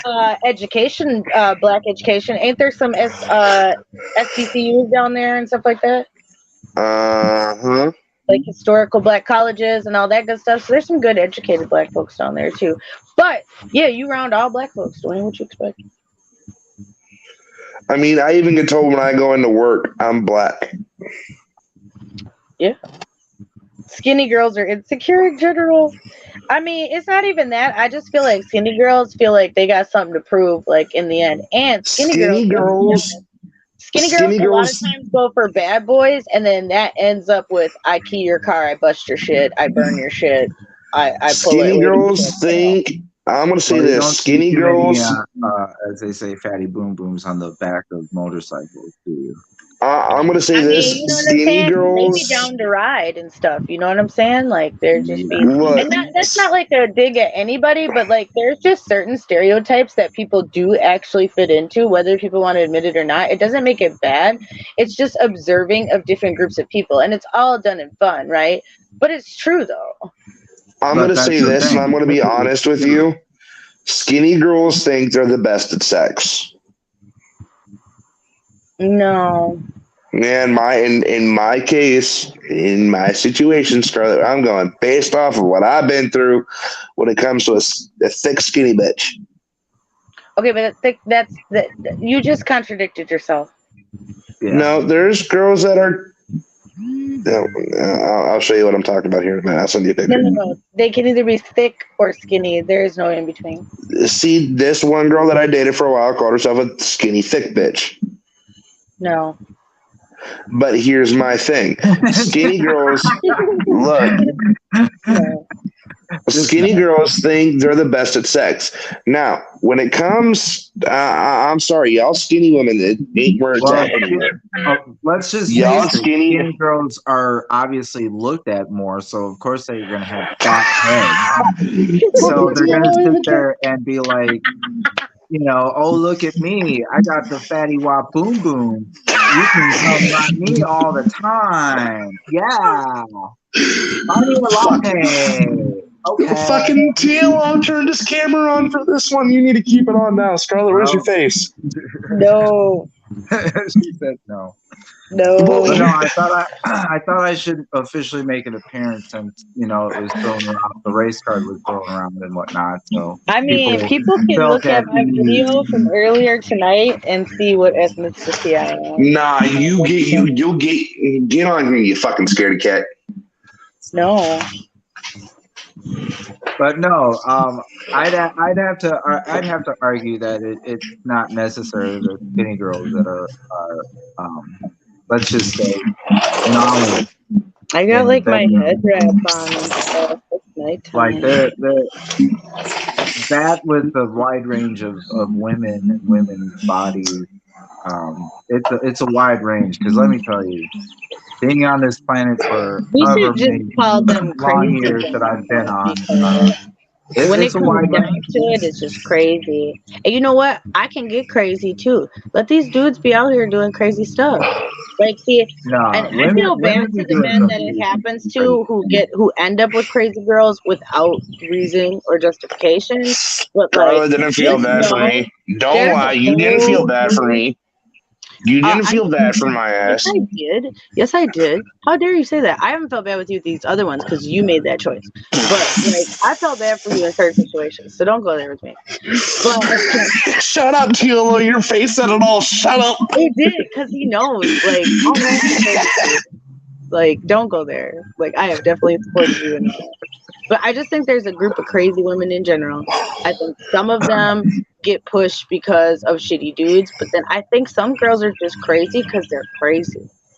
And you know what? There's a And lot they of like wild to ones get out away there. with these type of you know things. what? And I will attest to that. There is a certain type of crazy that no man in this world is meant to fucking deal with. No, like No he man didn't or cause woman. that. He didn't do that. Like that wasn't him. Like it's something else. Did y'all hear about that girl? Oh my god. Did y'all hear about that girl in Wisconsin that cut up that dude? What? Did you hear about this? Oh, Like wait. speaking of crazy Yeah. bitches, like we can go to an actual like story about crazy bitches. Yeah, I've Okay. heard about that. Okay, so y'all, for y'all like, who have not been caught up with Dismembered this, his ass. hell yeah. Okay, hold on. Let me tell a story. So there's this 24-year-old girl. She's in Wisconsin. Okay, apparently she just got caught like last week and goes to jail because apparently, okay, what is going on? Is something going on in chat that I'm missing? There's something going on in chat. No, that I'm missing. Dwayne is he's super excited because I'm on air. So continue. I know. Okay. So then, okay, so check it out, y'all. This is terrible. So I guess she was over there and I guess she was having sex with a guy or whatever. And she said that she was on Okay. methamphetamine. Okay. And then That explains it all. okay. And then she said the next thing she knows, right? Like, let me pull up the article. No one say anything till I pull up this article. Because Look I at swear, the comment. Look at the fucking comment. Look at the comment real quick. Hold on. I can't see it. But she went out here, chef. Look, hold on. Look, this is clouded. But I'm for real, though. It's like that, though. Hold on, y'all. This is real. Wow. He is on point tonight, my friend, because let me let you know. He is entertaining tonight. Thank you for coming in and hanging out with us on Football Network. Hold on, let me find this because they post crap like every day, so you got to go back a little bit to find it because their article is the best one about it. Trust and believe. Nah, she didn't go Iron Chef. She went Master Chef on his ass. Yeah, I would She have put a to fucking Yeah, Master Chef would be a good one. She That did would be a go good one. Master Chef. Yeah, that would be a good She was one. showing how it was done. fucking. She went Gordon Ramsay on his ass. Fuck that. Okay, so before we keep continuing, let's go. Okay, so all right, this is the story. Why even she can beat This 24 is in jail after she allegedly killed a man and Like a dismembered him. red-headed stepchild. Yeah, I know. After taunting police, hold on, you guys. I'm about to. I can't get it together. We can't get it together. You need to tell the dude in chat to stop making us laugh. After taunting police that they were going to have to try to have fun finding all of his organs. Taylor was charged Tuesday with first-degree intentional homicide, mutilating a corpse, and third-degree sexual assault. She's accused of choking a man to death during sex and then allegedly using a bread knife to dismember his body. Taylor then placed his head and penis in a bucket while she dumped the other body parts in a large crock-pot box, according to the criminal complaint. The victim's mother was the one to discover the scene. She told investigators she did not mean to kill him, but as she was choking him, she liked it and kept doing it. The victim's mother told police she heard the door slam early in the morning. I'm about to mute y'all. Y'all are done. No, y'all are done. Mute yourselves now. Mute yourselves. Let me get this out. This is fucking serious. Mute yourselves. Get it together, man. Jesus Christ, we're talking about a man's dick being ripped off, and y'all are giggling like schoolgirls. Get it together, friends. Okay? Get it together. Crocklot, she was definitely. Like, I'm going to need you to calm down. And in the bucket and in an upper torso in a tote bag. When police searched Taylor's van, they found a crockpot box with additional human body parts, including legs. When police asked Taylor what happened, y'all, she replied, "That is a good question." She then told police that she and the victim were together all day Tuesday and had been smoking methamphetamine while having sex. Taylor said she blacked out at one point and just went crazy and started strangling the victim with a chain and then with her hands. She stated she could feel the victim's heart beating as she was choking him, so she kept pulling and choking him harder. She told police she knew the victim was dead and when his face turned purple and blood came out of his mouth, but she kept choking him. The complaint also contains graphic details of sexual acts Taylor said she did to the victim's body after he died, admitting she played with his body for 2 to 3 hours after his death. The complaint alleges that she also made comments to detectives asking if they knew what it was like to love something so much that you kill it. Taylor said she got the knife used in the killing from the kitchen. She said because that a bread knife worked the best because of the serrated blade. She also said the plan was for her to bring all the body parts with her, but she got lazy and only ended up putting the leg and the foot in the van and forgot the head. "I can't believe I left the head, though," she added, referring to the victim's head in the basement.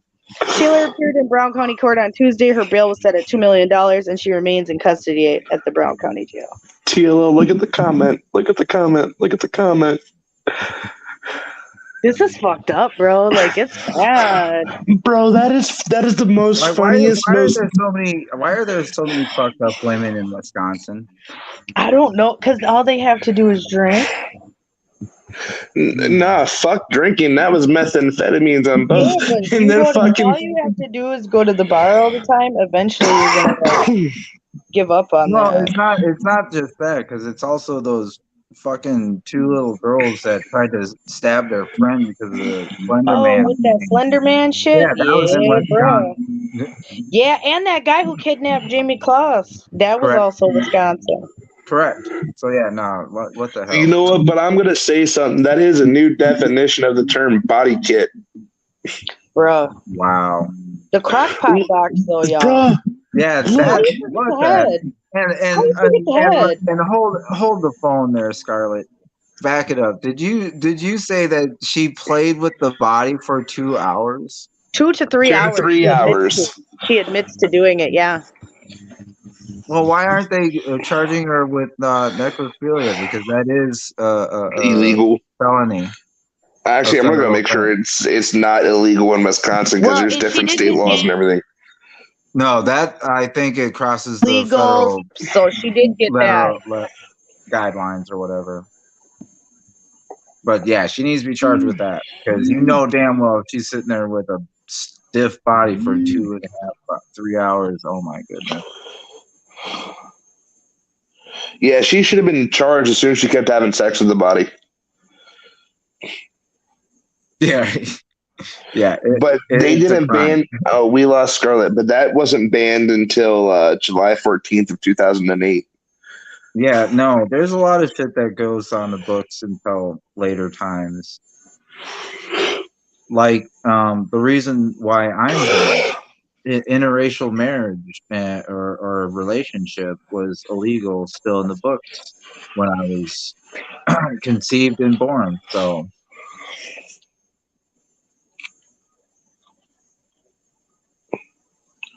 did we really lose Scarlett? Oh, there she is. Yeah, we did. Yeah, there's something wrong. They finally booted Scarlett. That's for sure. Can you guys hear me?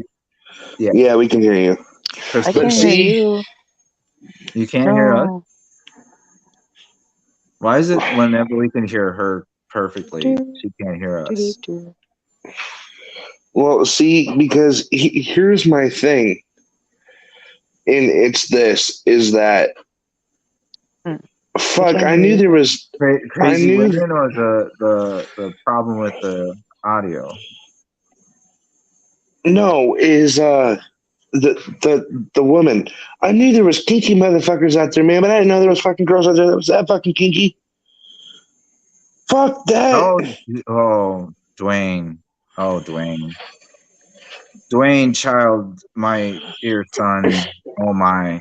Oh my. The women I've come across would probably turn your ass white. How much more whiter can I get? That's my point. Wow, he really did leave Scarlet. He went like, this man isn't biracial. He looks like a yoga guru with 10 goats. Oh my god.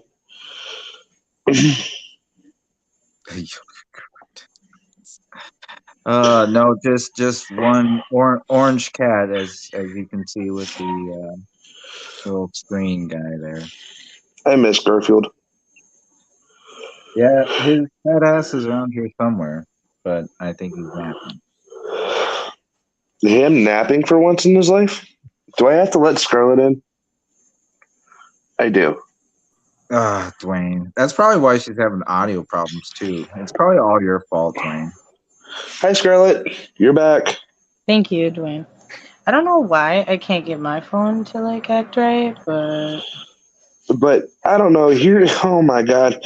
But my my question is, TLO, I'm just saying. how much more See, fucking this whiter goes can I back to get? that group of crazy girls. See, that just be crazy, y'all. Just crazy.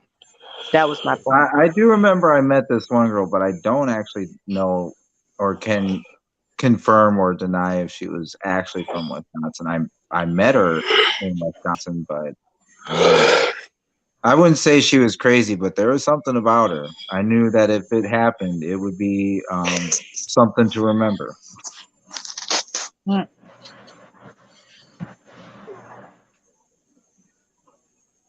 Oh, dude, I needed that fucking laugh. Dwayne, you are just. Chicago broads have the worst build. Oh god, we're not even touching that fucking rabbit hole. No, I'd like to. I'll touch that one because I'll actually go. I'll actually go to bat for Chicago women. I've come across quite a few of them. There's a lot of transplants up here too from Chicago. Correct. Because if you haven't noticed, there's a distinct Midwest accent between both Scarlet and I. We come from Minnesota. Minnesota. So, yeah, you betcha. Dwayne's staying out of this one. I'm gonna get a big. But no, the Chicago. Like to drink some milk. I got a league. Chicago girls are quite nice. From certain parts, of course, but that's how it is with most places, with most cities. There's certain neighborhoods that you don't actually date. True. I mean, them Southside girls be wild. I mean, that be the crazy that we're talking about. I was only in Chicago for 10 minutes, and I'll never go back. Chicago is crazy.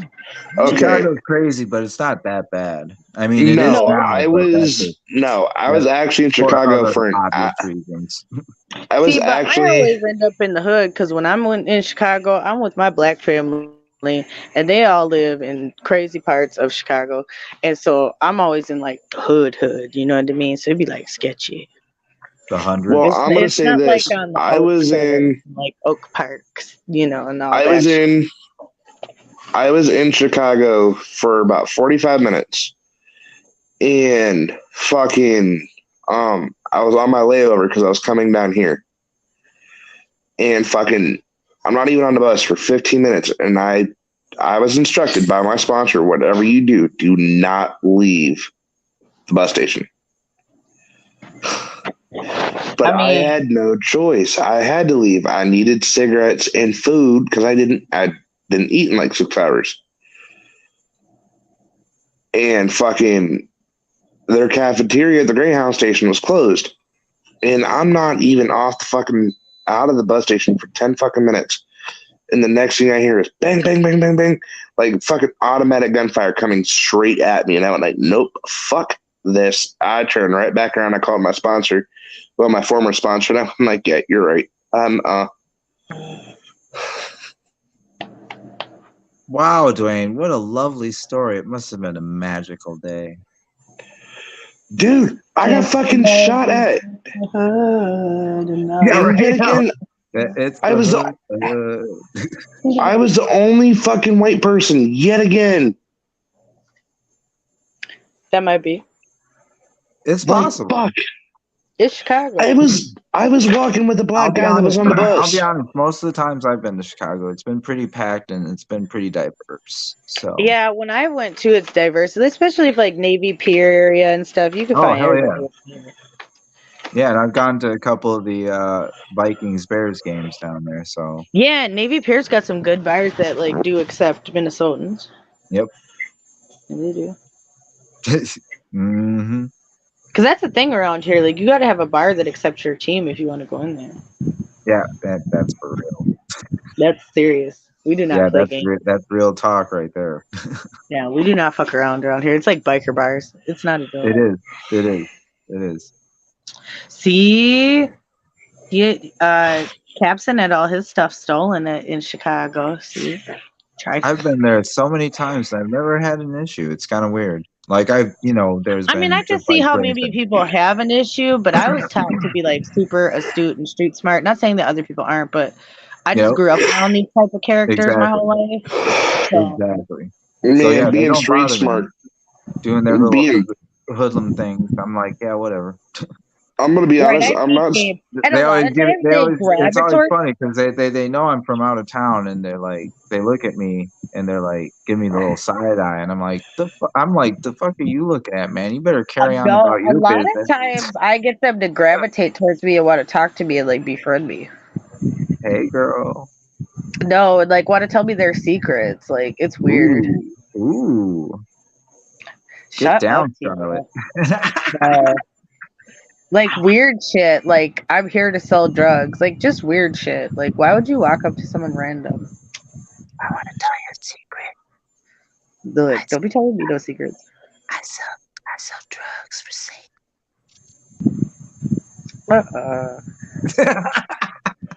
Don't be out here like caps for sale. You need to calm Yeah, down. right. Caps for sale. Ain't that the truth? But no, I don't know. Chicago women are pleasant on the eyes. They can sometimes be abrasive, but definitely not nowhere near the atrocious levels that you would get from New Jersey, or New York. So there's that. Philadelphia women I haven't had too much interaction with. Not sure about that. West Coast I've had a lot of interaction with. A few Southern gals, a few really fine Texans. I tell you, they do grow great down in Steak, Texas. cornfed, brisket. Yeah, right. Brisket, cornbread. And some biscuits and shit and gravy. The biscuit. Yeah, biscuits and gravy. Look, I think Dwayne had to step away to drop some. Nope. I'm still here. I couldn't talk on this situation, so I'm shutting up and watching TikTok and paying attention. Biscuit, Dwayne. He takes some of them Alabama girls. No, he was talking about the fact that he's probably messed with some weird girl from Philly that locked him in her basement for like 4 or 5 days. And wow, Dwayne. Actually, you would become you know what? If anybody this would happen to, Dwayne would end up somebody's sex life. You know what? Here's the thing. I've never had sex with somebody that look. I haven't had sex much in my life. Okay, I'm gonna be on that. I'm gonna be on that. My body count is actually very fucking low. As it should. My body count is maybe sitting at like 5 or 6. And that's from 13 till now. When you're young, you don't need to necessarily be in the double digits. I'm gonna just say that. You don't need to reach that pinnacle until at least. That's not saying that if someone is that it's wrong either. No, and that was from the age of 13. That bond. Well, hey, can I say this? That was from 13 when I willingly lost my virginity. Willingly, I'm going to say that. Okay, you can consent at that age. I'm not concerned. Well, Scarlett, you know why I was saying that. Right. Oh yeah. I know why you're saying that. Correct.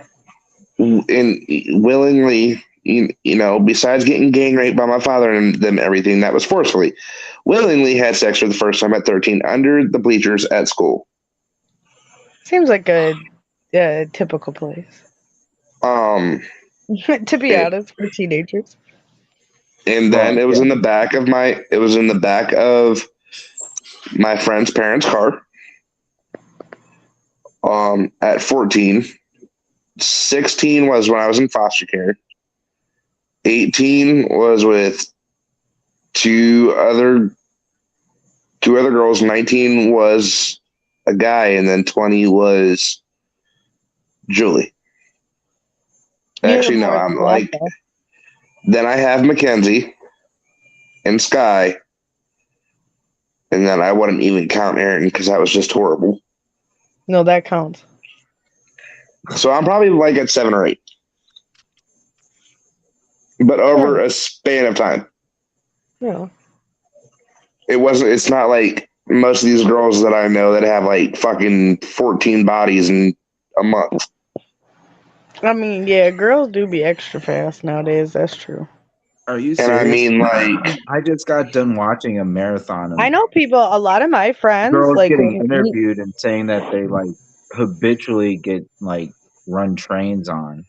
They're yeah, okay, like some of you know these what? girls joking like it. about it. I just saw this dude who does like a basketball podcast, and he had these two. I would call them bust downs from my era. Two Yeah, bust right. downs.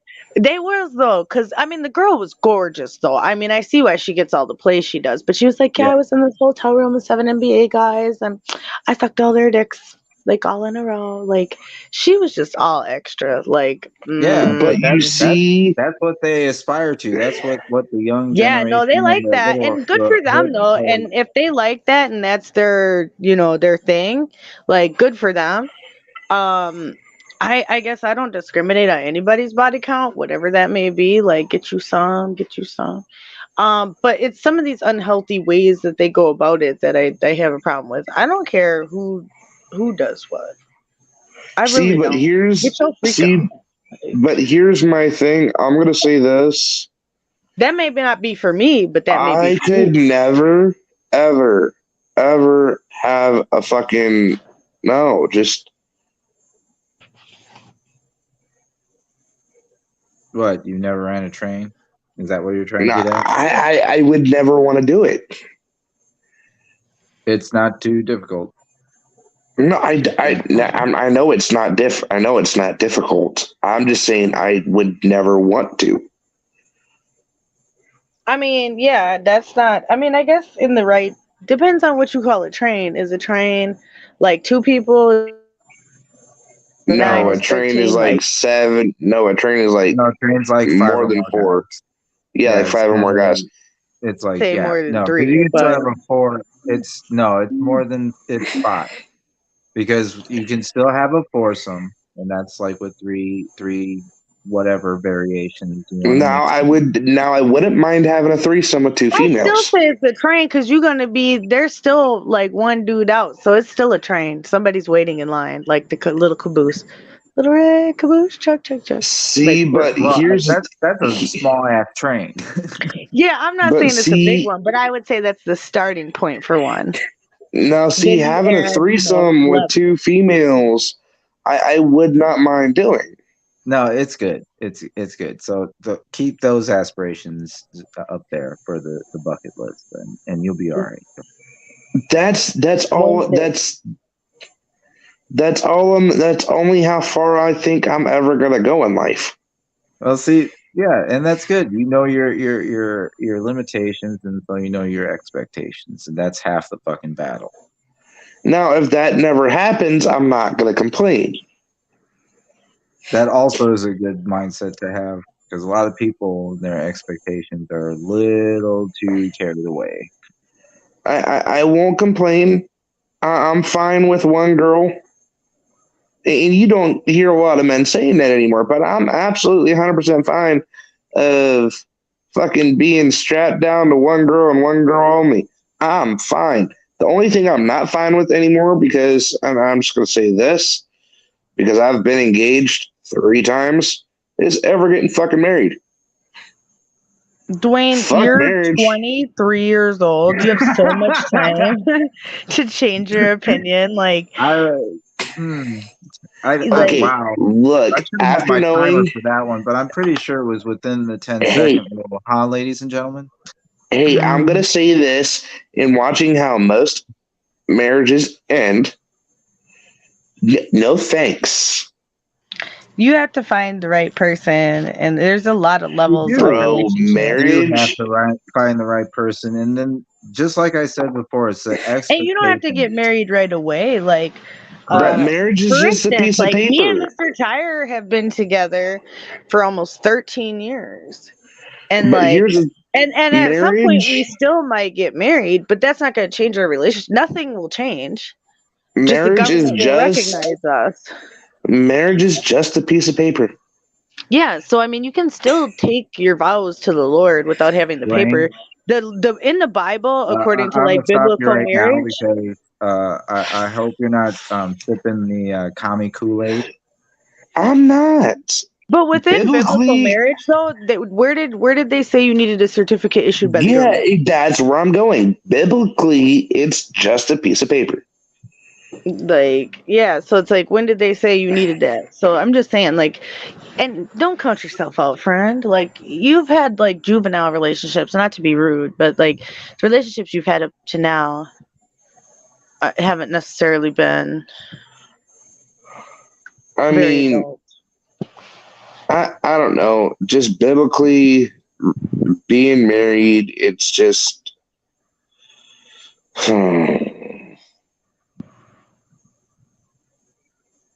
I guess I have to bucket list that one too. I am not bucket listing that. Thanks. I am gonna bucket list that one. Nope. People have had. They're gonna have to go through like, no. All I gotta say is like 3 words, and poke. Thanks. Nope. Can't do it. I want to wait to find the right one before marriage is even. Yeah, and you should take your time. And nobody's saying you can't have a long engagement. I mean, God, fucking like Julie, fucking. I proposed to Julie and Mackenzie, and I am so embarrassed to say this. Oh God, why am I even saying it? I proposed to fucking Mackenzie. Well, Mackenzie, I actually proposed to appropriately. Julie was when I was balls deep inside of her. That's just facts. Yeah, that doesn't count. To me, that doesn't count because like that's an emotional time. But Mackenzie, I actually took her to her favorite spot with Brittany and Shannon. I saw the video of it. You brought Brittany and Shannon? Yes, I took Brittany and Shannon with me. Why? Because they're still 2 of my best friends. No, even you after don't bring someone like that for that moment. No. I couldn't drive. Neither of us could drive. I don't give a shit. You hire an Uber, cab, take a bus, walk. Scarlet, it was 2.5 hours away from where we were at. Y'all better find a Greyhound. But like for real though, like seriously, Dwayne, like that's a super private moment. Like you should have had them go do something else. Like they shouldn't have been there. Yeah, they were the one who did it. Were they lingering in the background or something? They was the one who did our pictures and everything for us. Well, you do that shit afterwards. See what I'm saying? He ruined it. I'd be pissed. Let me tell you Mackenzie didn't know. She was fine with Shannon and Brittany. You've got these weird stalker people just hanging out. Well, no, she knew Shannon and Brittany. She just didn't know what was happening. Well, obviously, that's the whole fucking point. They should have never been there, Fred. You don't do that. That's an intimate moment that is supposed to be celebrated alone. Yeah, that's pretty. I don't know. Unless you're doing it at like a party or in like a setting. Yeah. Like a holiday celebration, party, get together event, out to eat at a restaurant, something like that, where it's like people are invited and expected to be, but like at her favorite spot, Shannon and Brittany are not her favorite people. Do not bring them. No, friend. She I was believe actually you happy they invited. were there. She was not. Trust me. She would have thought it was more special if it was just you. I'm a woman and I'm telling you this. Learn this. Do not think you can bring them to the next time you propose. I don't care if they're your best friends. I would never want my best friend. I would never want Mr. Tire's best friends there. Like, no woman would. Especially when they don't have a close relationship with said person. That's very true. Now, if she was best friends with them, like, yeah, she might have talked to them, but like, I mean, best friends. Okay, yeah, cool. But that wasn't the case. So it's just not good etiquette, friend. It's just a very intimate moment. You're missing the social cue on this one, is all I'm trying to say. It's not a bad thing what you did, because she didn't No, react badly. next time I propose, it's just going to be me and that person. Correct. Yeah. Unless it's at a social event. Unless you Yeah. choose to do it at a party, New Year's, at a Christmas dinner, restaurant. Right. You know what I Like you mean? bring Like, your Shit, girlfriend to the Christmas and next you girl I want to propose to propose to is in the middle of a church service. Aha! During worship, be the best fucking time to do it, her. dude. I wouldn't say it's the best That time. one has been laid on my heart for some reason, and I'm sticking with that one. with what? If I ever propose to a girl, it's going to be during worship. Oh, that would be a nice time. During worship is get on one knee and fucking propose. Work with Because the pastor for the timing so they make time in the during. But yeah, you could totally do it that way. And likes that, but she has to like that though, and she better want to have all eyes on the church and everybody to know about it right away. So just social cues. well, I'll get a feel for it. I'll get a feel for it. I'm That's not all. going to ask her if I can propose to her during worship.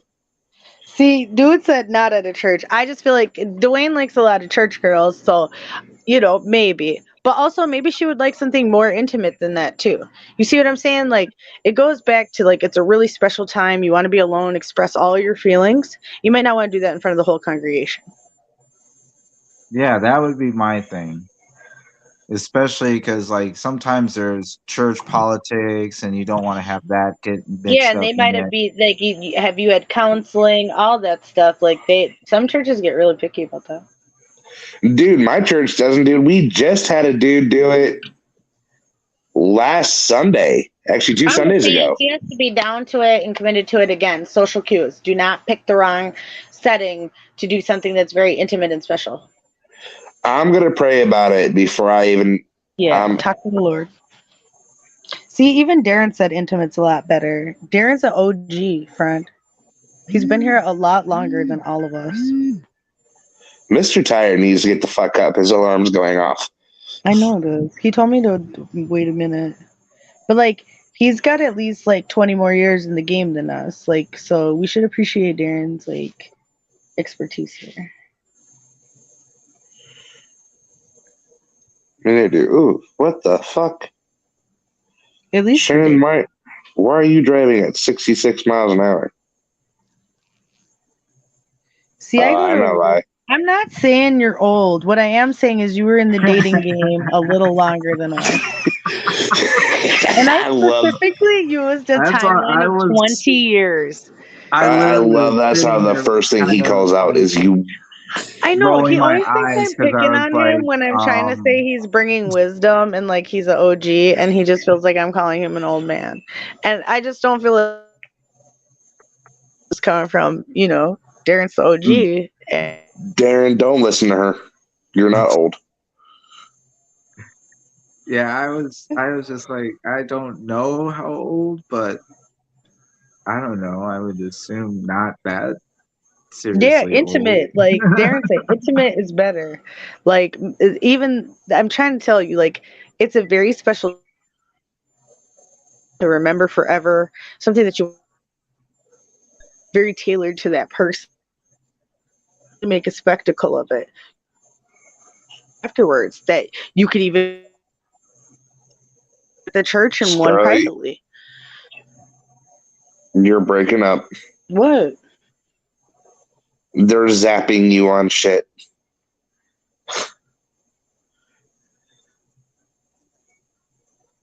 What? Yeah, just like I Oh, said, you can't talk about marriage nowadays. Apparently not, because I'm getting zapped for that. But you could have one. You could have a engagement party, because that is etiquette. Afterwards, you're engaged to have an engagement party. You could have one at the church, and you could have one privately.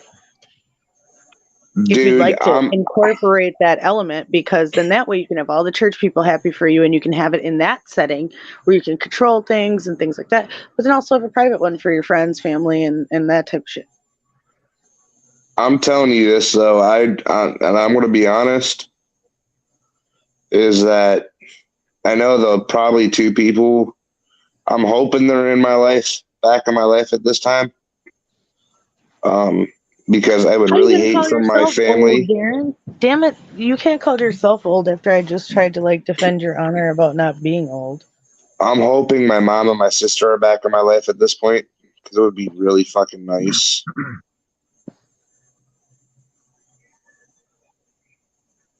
Yeah, Like, I mean, eventually that may happen.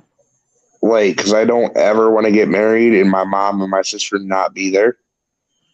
Because I want to have that dance with my mother, the mother son dance. Yeah, and that's why I say when you do your engagement party, why I say you might have to have two with like your church people, because that's all you have around down there. Like, let's say you meet somebody down there, you'd have to go home and do one and invite everybody and do a big party. But I have faith, Dwayne. You don't have to get married. But I just think at 23 years old to say I'm never gonna do it. You haven't done it yet, and Almost you can 24. take your time. Yeah, but you can take your time. Like I said, you don't have to marry right away. You can stay with a long engagement and then decide when the time is right. I have a feeling I'm Or going to end call up it being off like at a certain TLO. point. I don't. I don't, Dwayne. I think you both have very different motives for why you are the way you are. TLO just by happenstance just cannot find anybody. You be I've finding been all with these people for a you long be time. finding all these reject heifers, and TLO just can't find no quality. You can find quantity, but he can't find no quality. That's very I accurate. can't. That Isn't is it very an accurate. accurate? Thank you. Yeah, I would just like to say, because y'all be my friends, and I listen to y'all, and I just, I learn things about you. I just wish one day I could actually find You will. the quality of You a got to girl. stop worrying about it, though. You got to stop worrying about it, trying to hook up with these other chicks on the mean side, and then catch feelings. Because, like, you should learn by now that you can't be messing around and not catch feelings. So you got to stop that, and just, don't worry about it, and keep and moving. see that's the Other greatest females deception. create. I'll put it out there. That's the greatest deception for the males of the world, is that males can't catch feelings, and that's part of the reason why they run around being fuckboys. True. But eventually they will come across one and catch feelings, but your reputation will catch up to you at that point. And if she finds out, it'll like dismiss all that you would possibly want to invest in. So kind of assume also that you want to have some auditions, Dwayne, but you don't want to you don't want to have to travel the world, so to speak. Oh, we lost Scarlet again. Dwayne, you need to pay better attention. Dude, I'm laying on the couch with my fucking back to the phone because my back is hurting.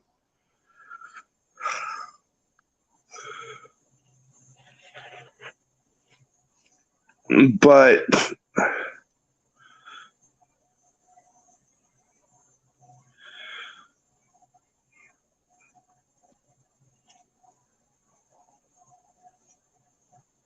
Your back is hurting, or you're going to pass out?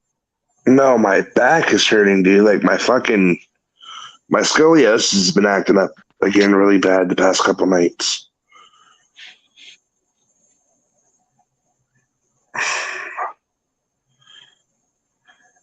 There we go.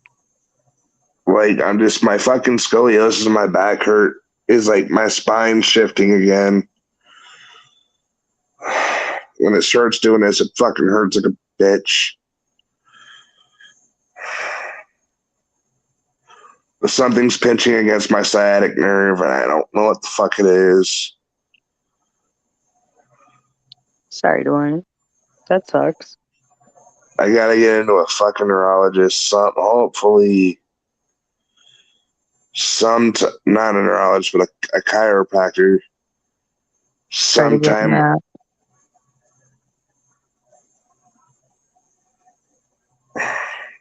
Can you hear me?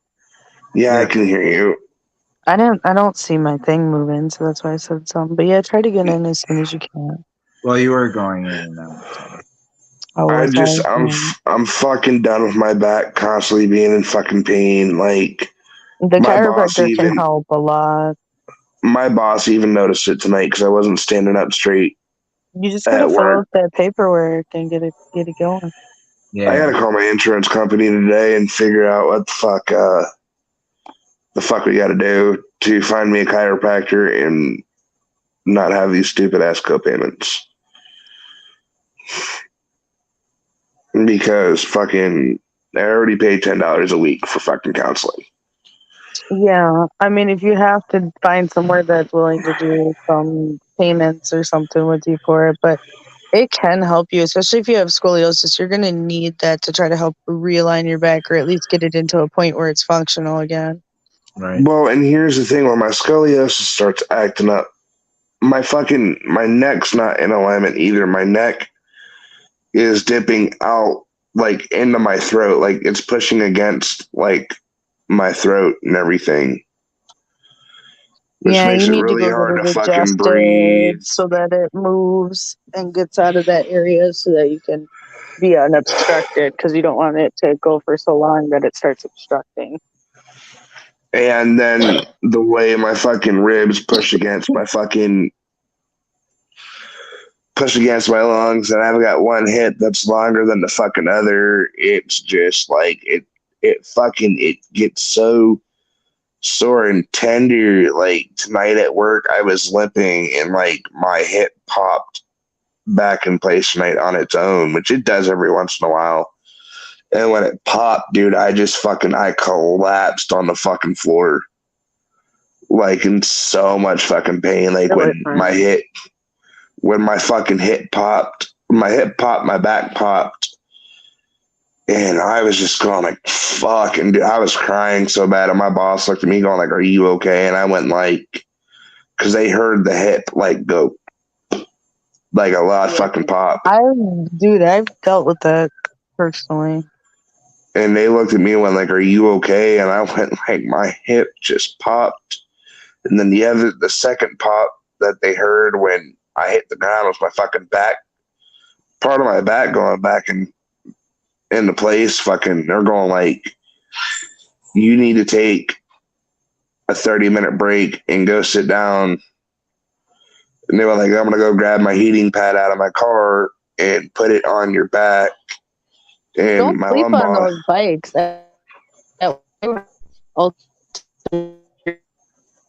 Scarlet, we're losing you. Scarlet.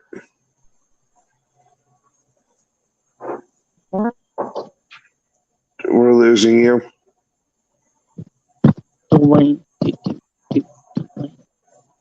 Am I back? Yeah, you're back now. Good, thank you. Glad I'm back. But no, I don't sleep. I never sleep with the heating pad on.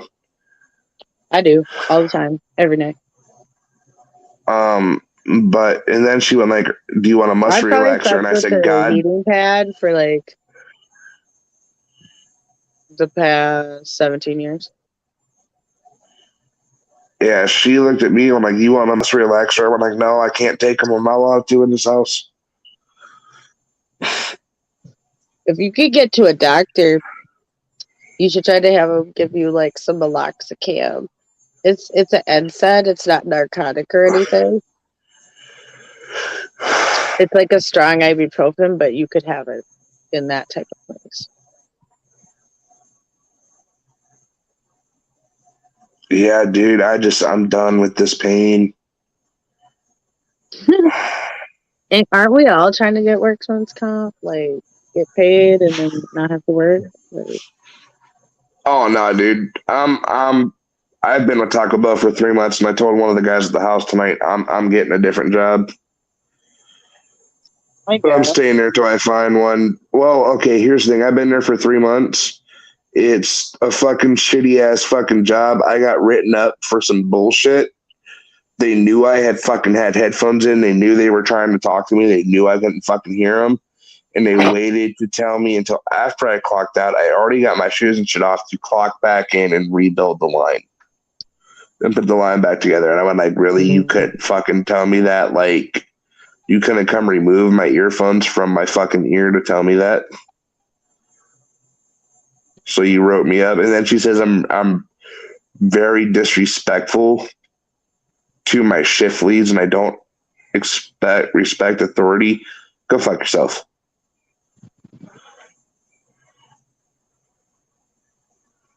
True.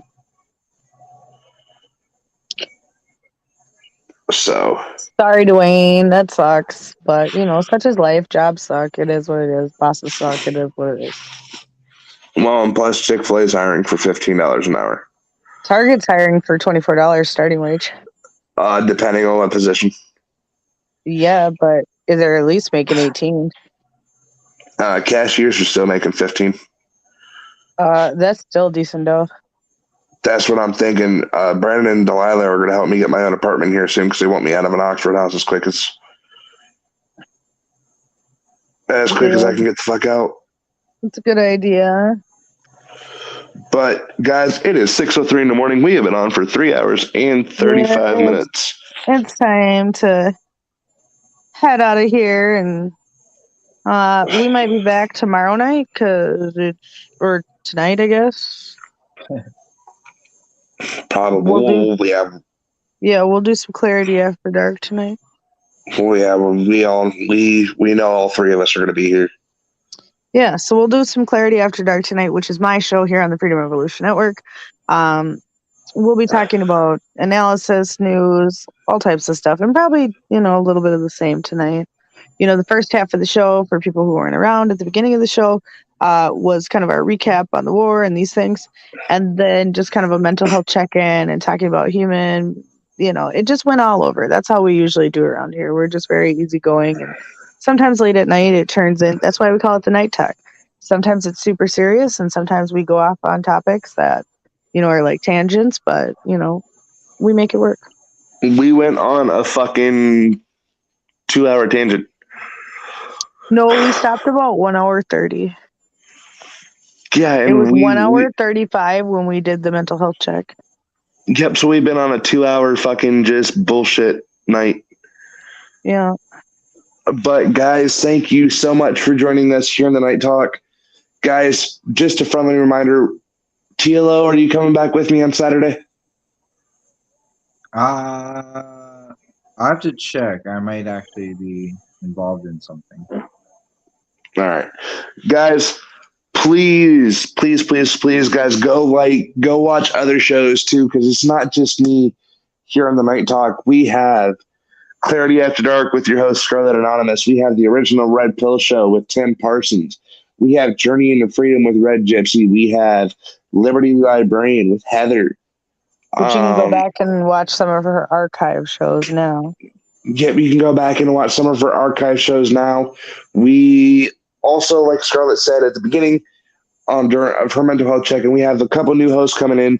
So once we know more, guys, go watch our Freedom Revolution Network page over on Facebook, where a lot of the updates do get posted for things like that. Guys, we have a Telegram if you want to subscribe to that. Oh, yeah, I'm going to put that in the comments.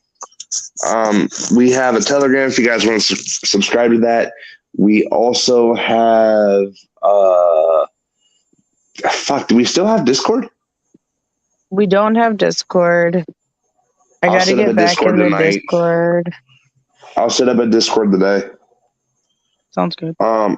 Guys, I will set up a Discord and I will post a link on the Freedom Revolution Network chat on the Freedom Revolution Network Facebook page. Please go follow us on Twitch, Facebook.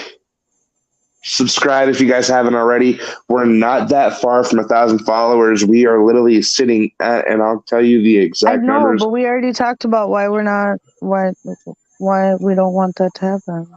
Yeah, we don't want that to most happen. channels would want this to happen, but our previous webmaster would have all of our checks. Yeah, So I'd like you to like it, but I want you guys to stay tuned because we're going to be building a whole new website and a whole new channel, of which we're going to try to get everybody to come over to the new channel. So that way we can start up from there. We're going to save a lot of our shows, and I got to find somebody to help me with that. So that way we can transfer them over to the new channel and still have all the content.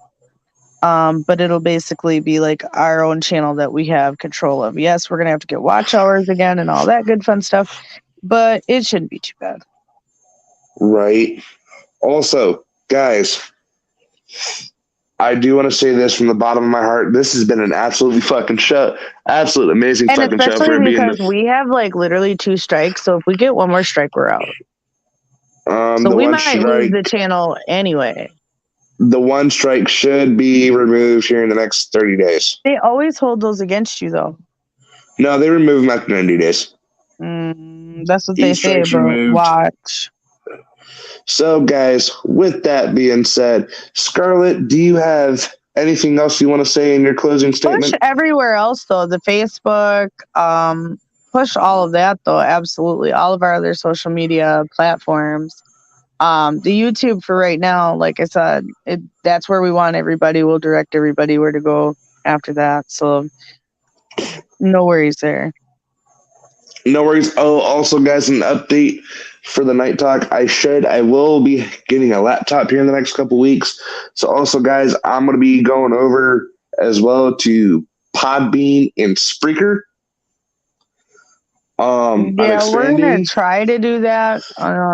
My only thing is I've been the only one paying all the network bills, and I can't afford a $30 Spreaker Well, bill and no, a I'm $10 paying Podbean I'm and all this paying. other stuff. Well, I'm doing one personally for the Night Talk, like 10 has for the original Red Pill show. Yeah, I get that, but what I'm saying is like I would like to get everybody on the same thing again so that we can get this going. Right. We can't But- have like 3 separate channels for the network. Like it would be better if we did it that way.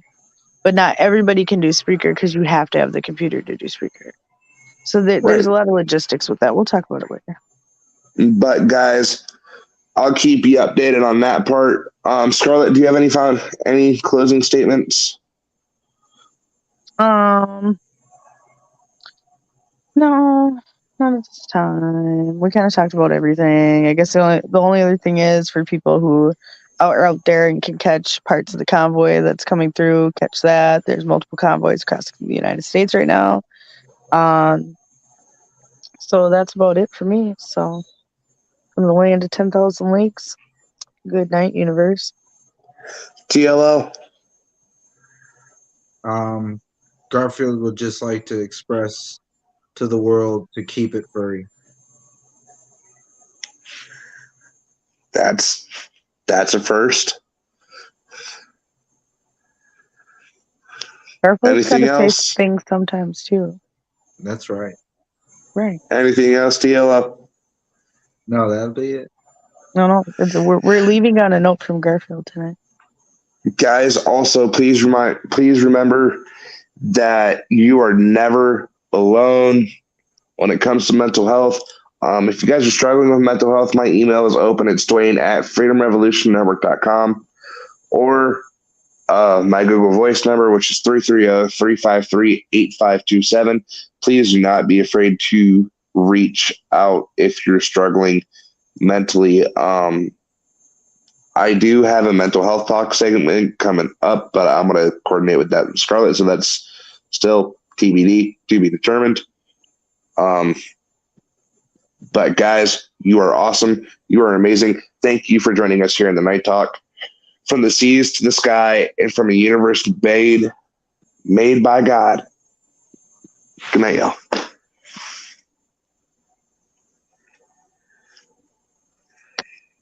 And we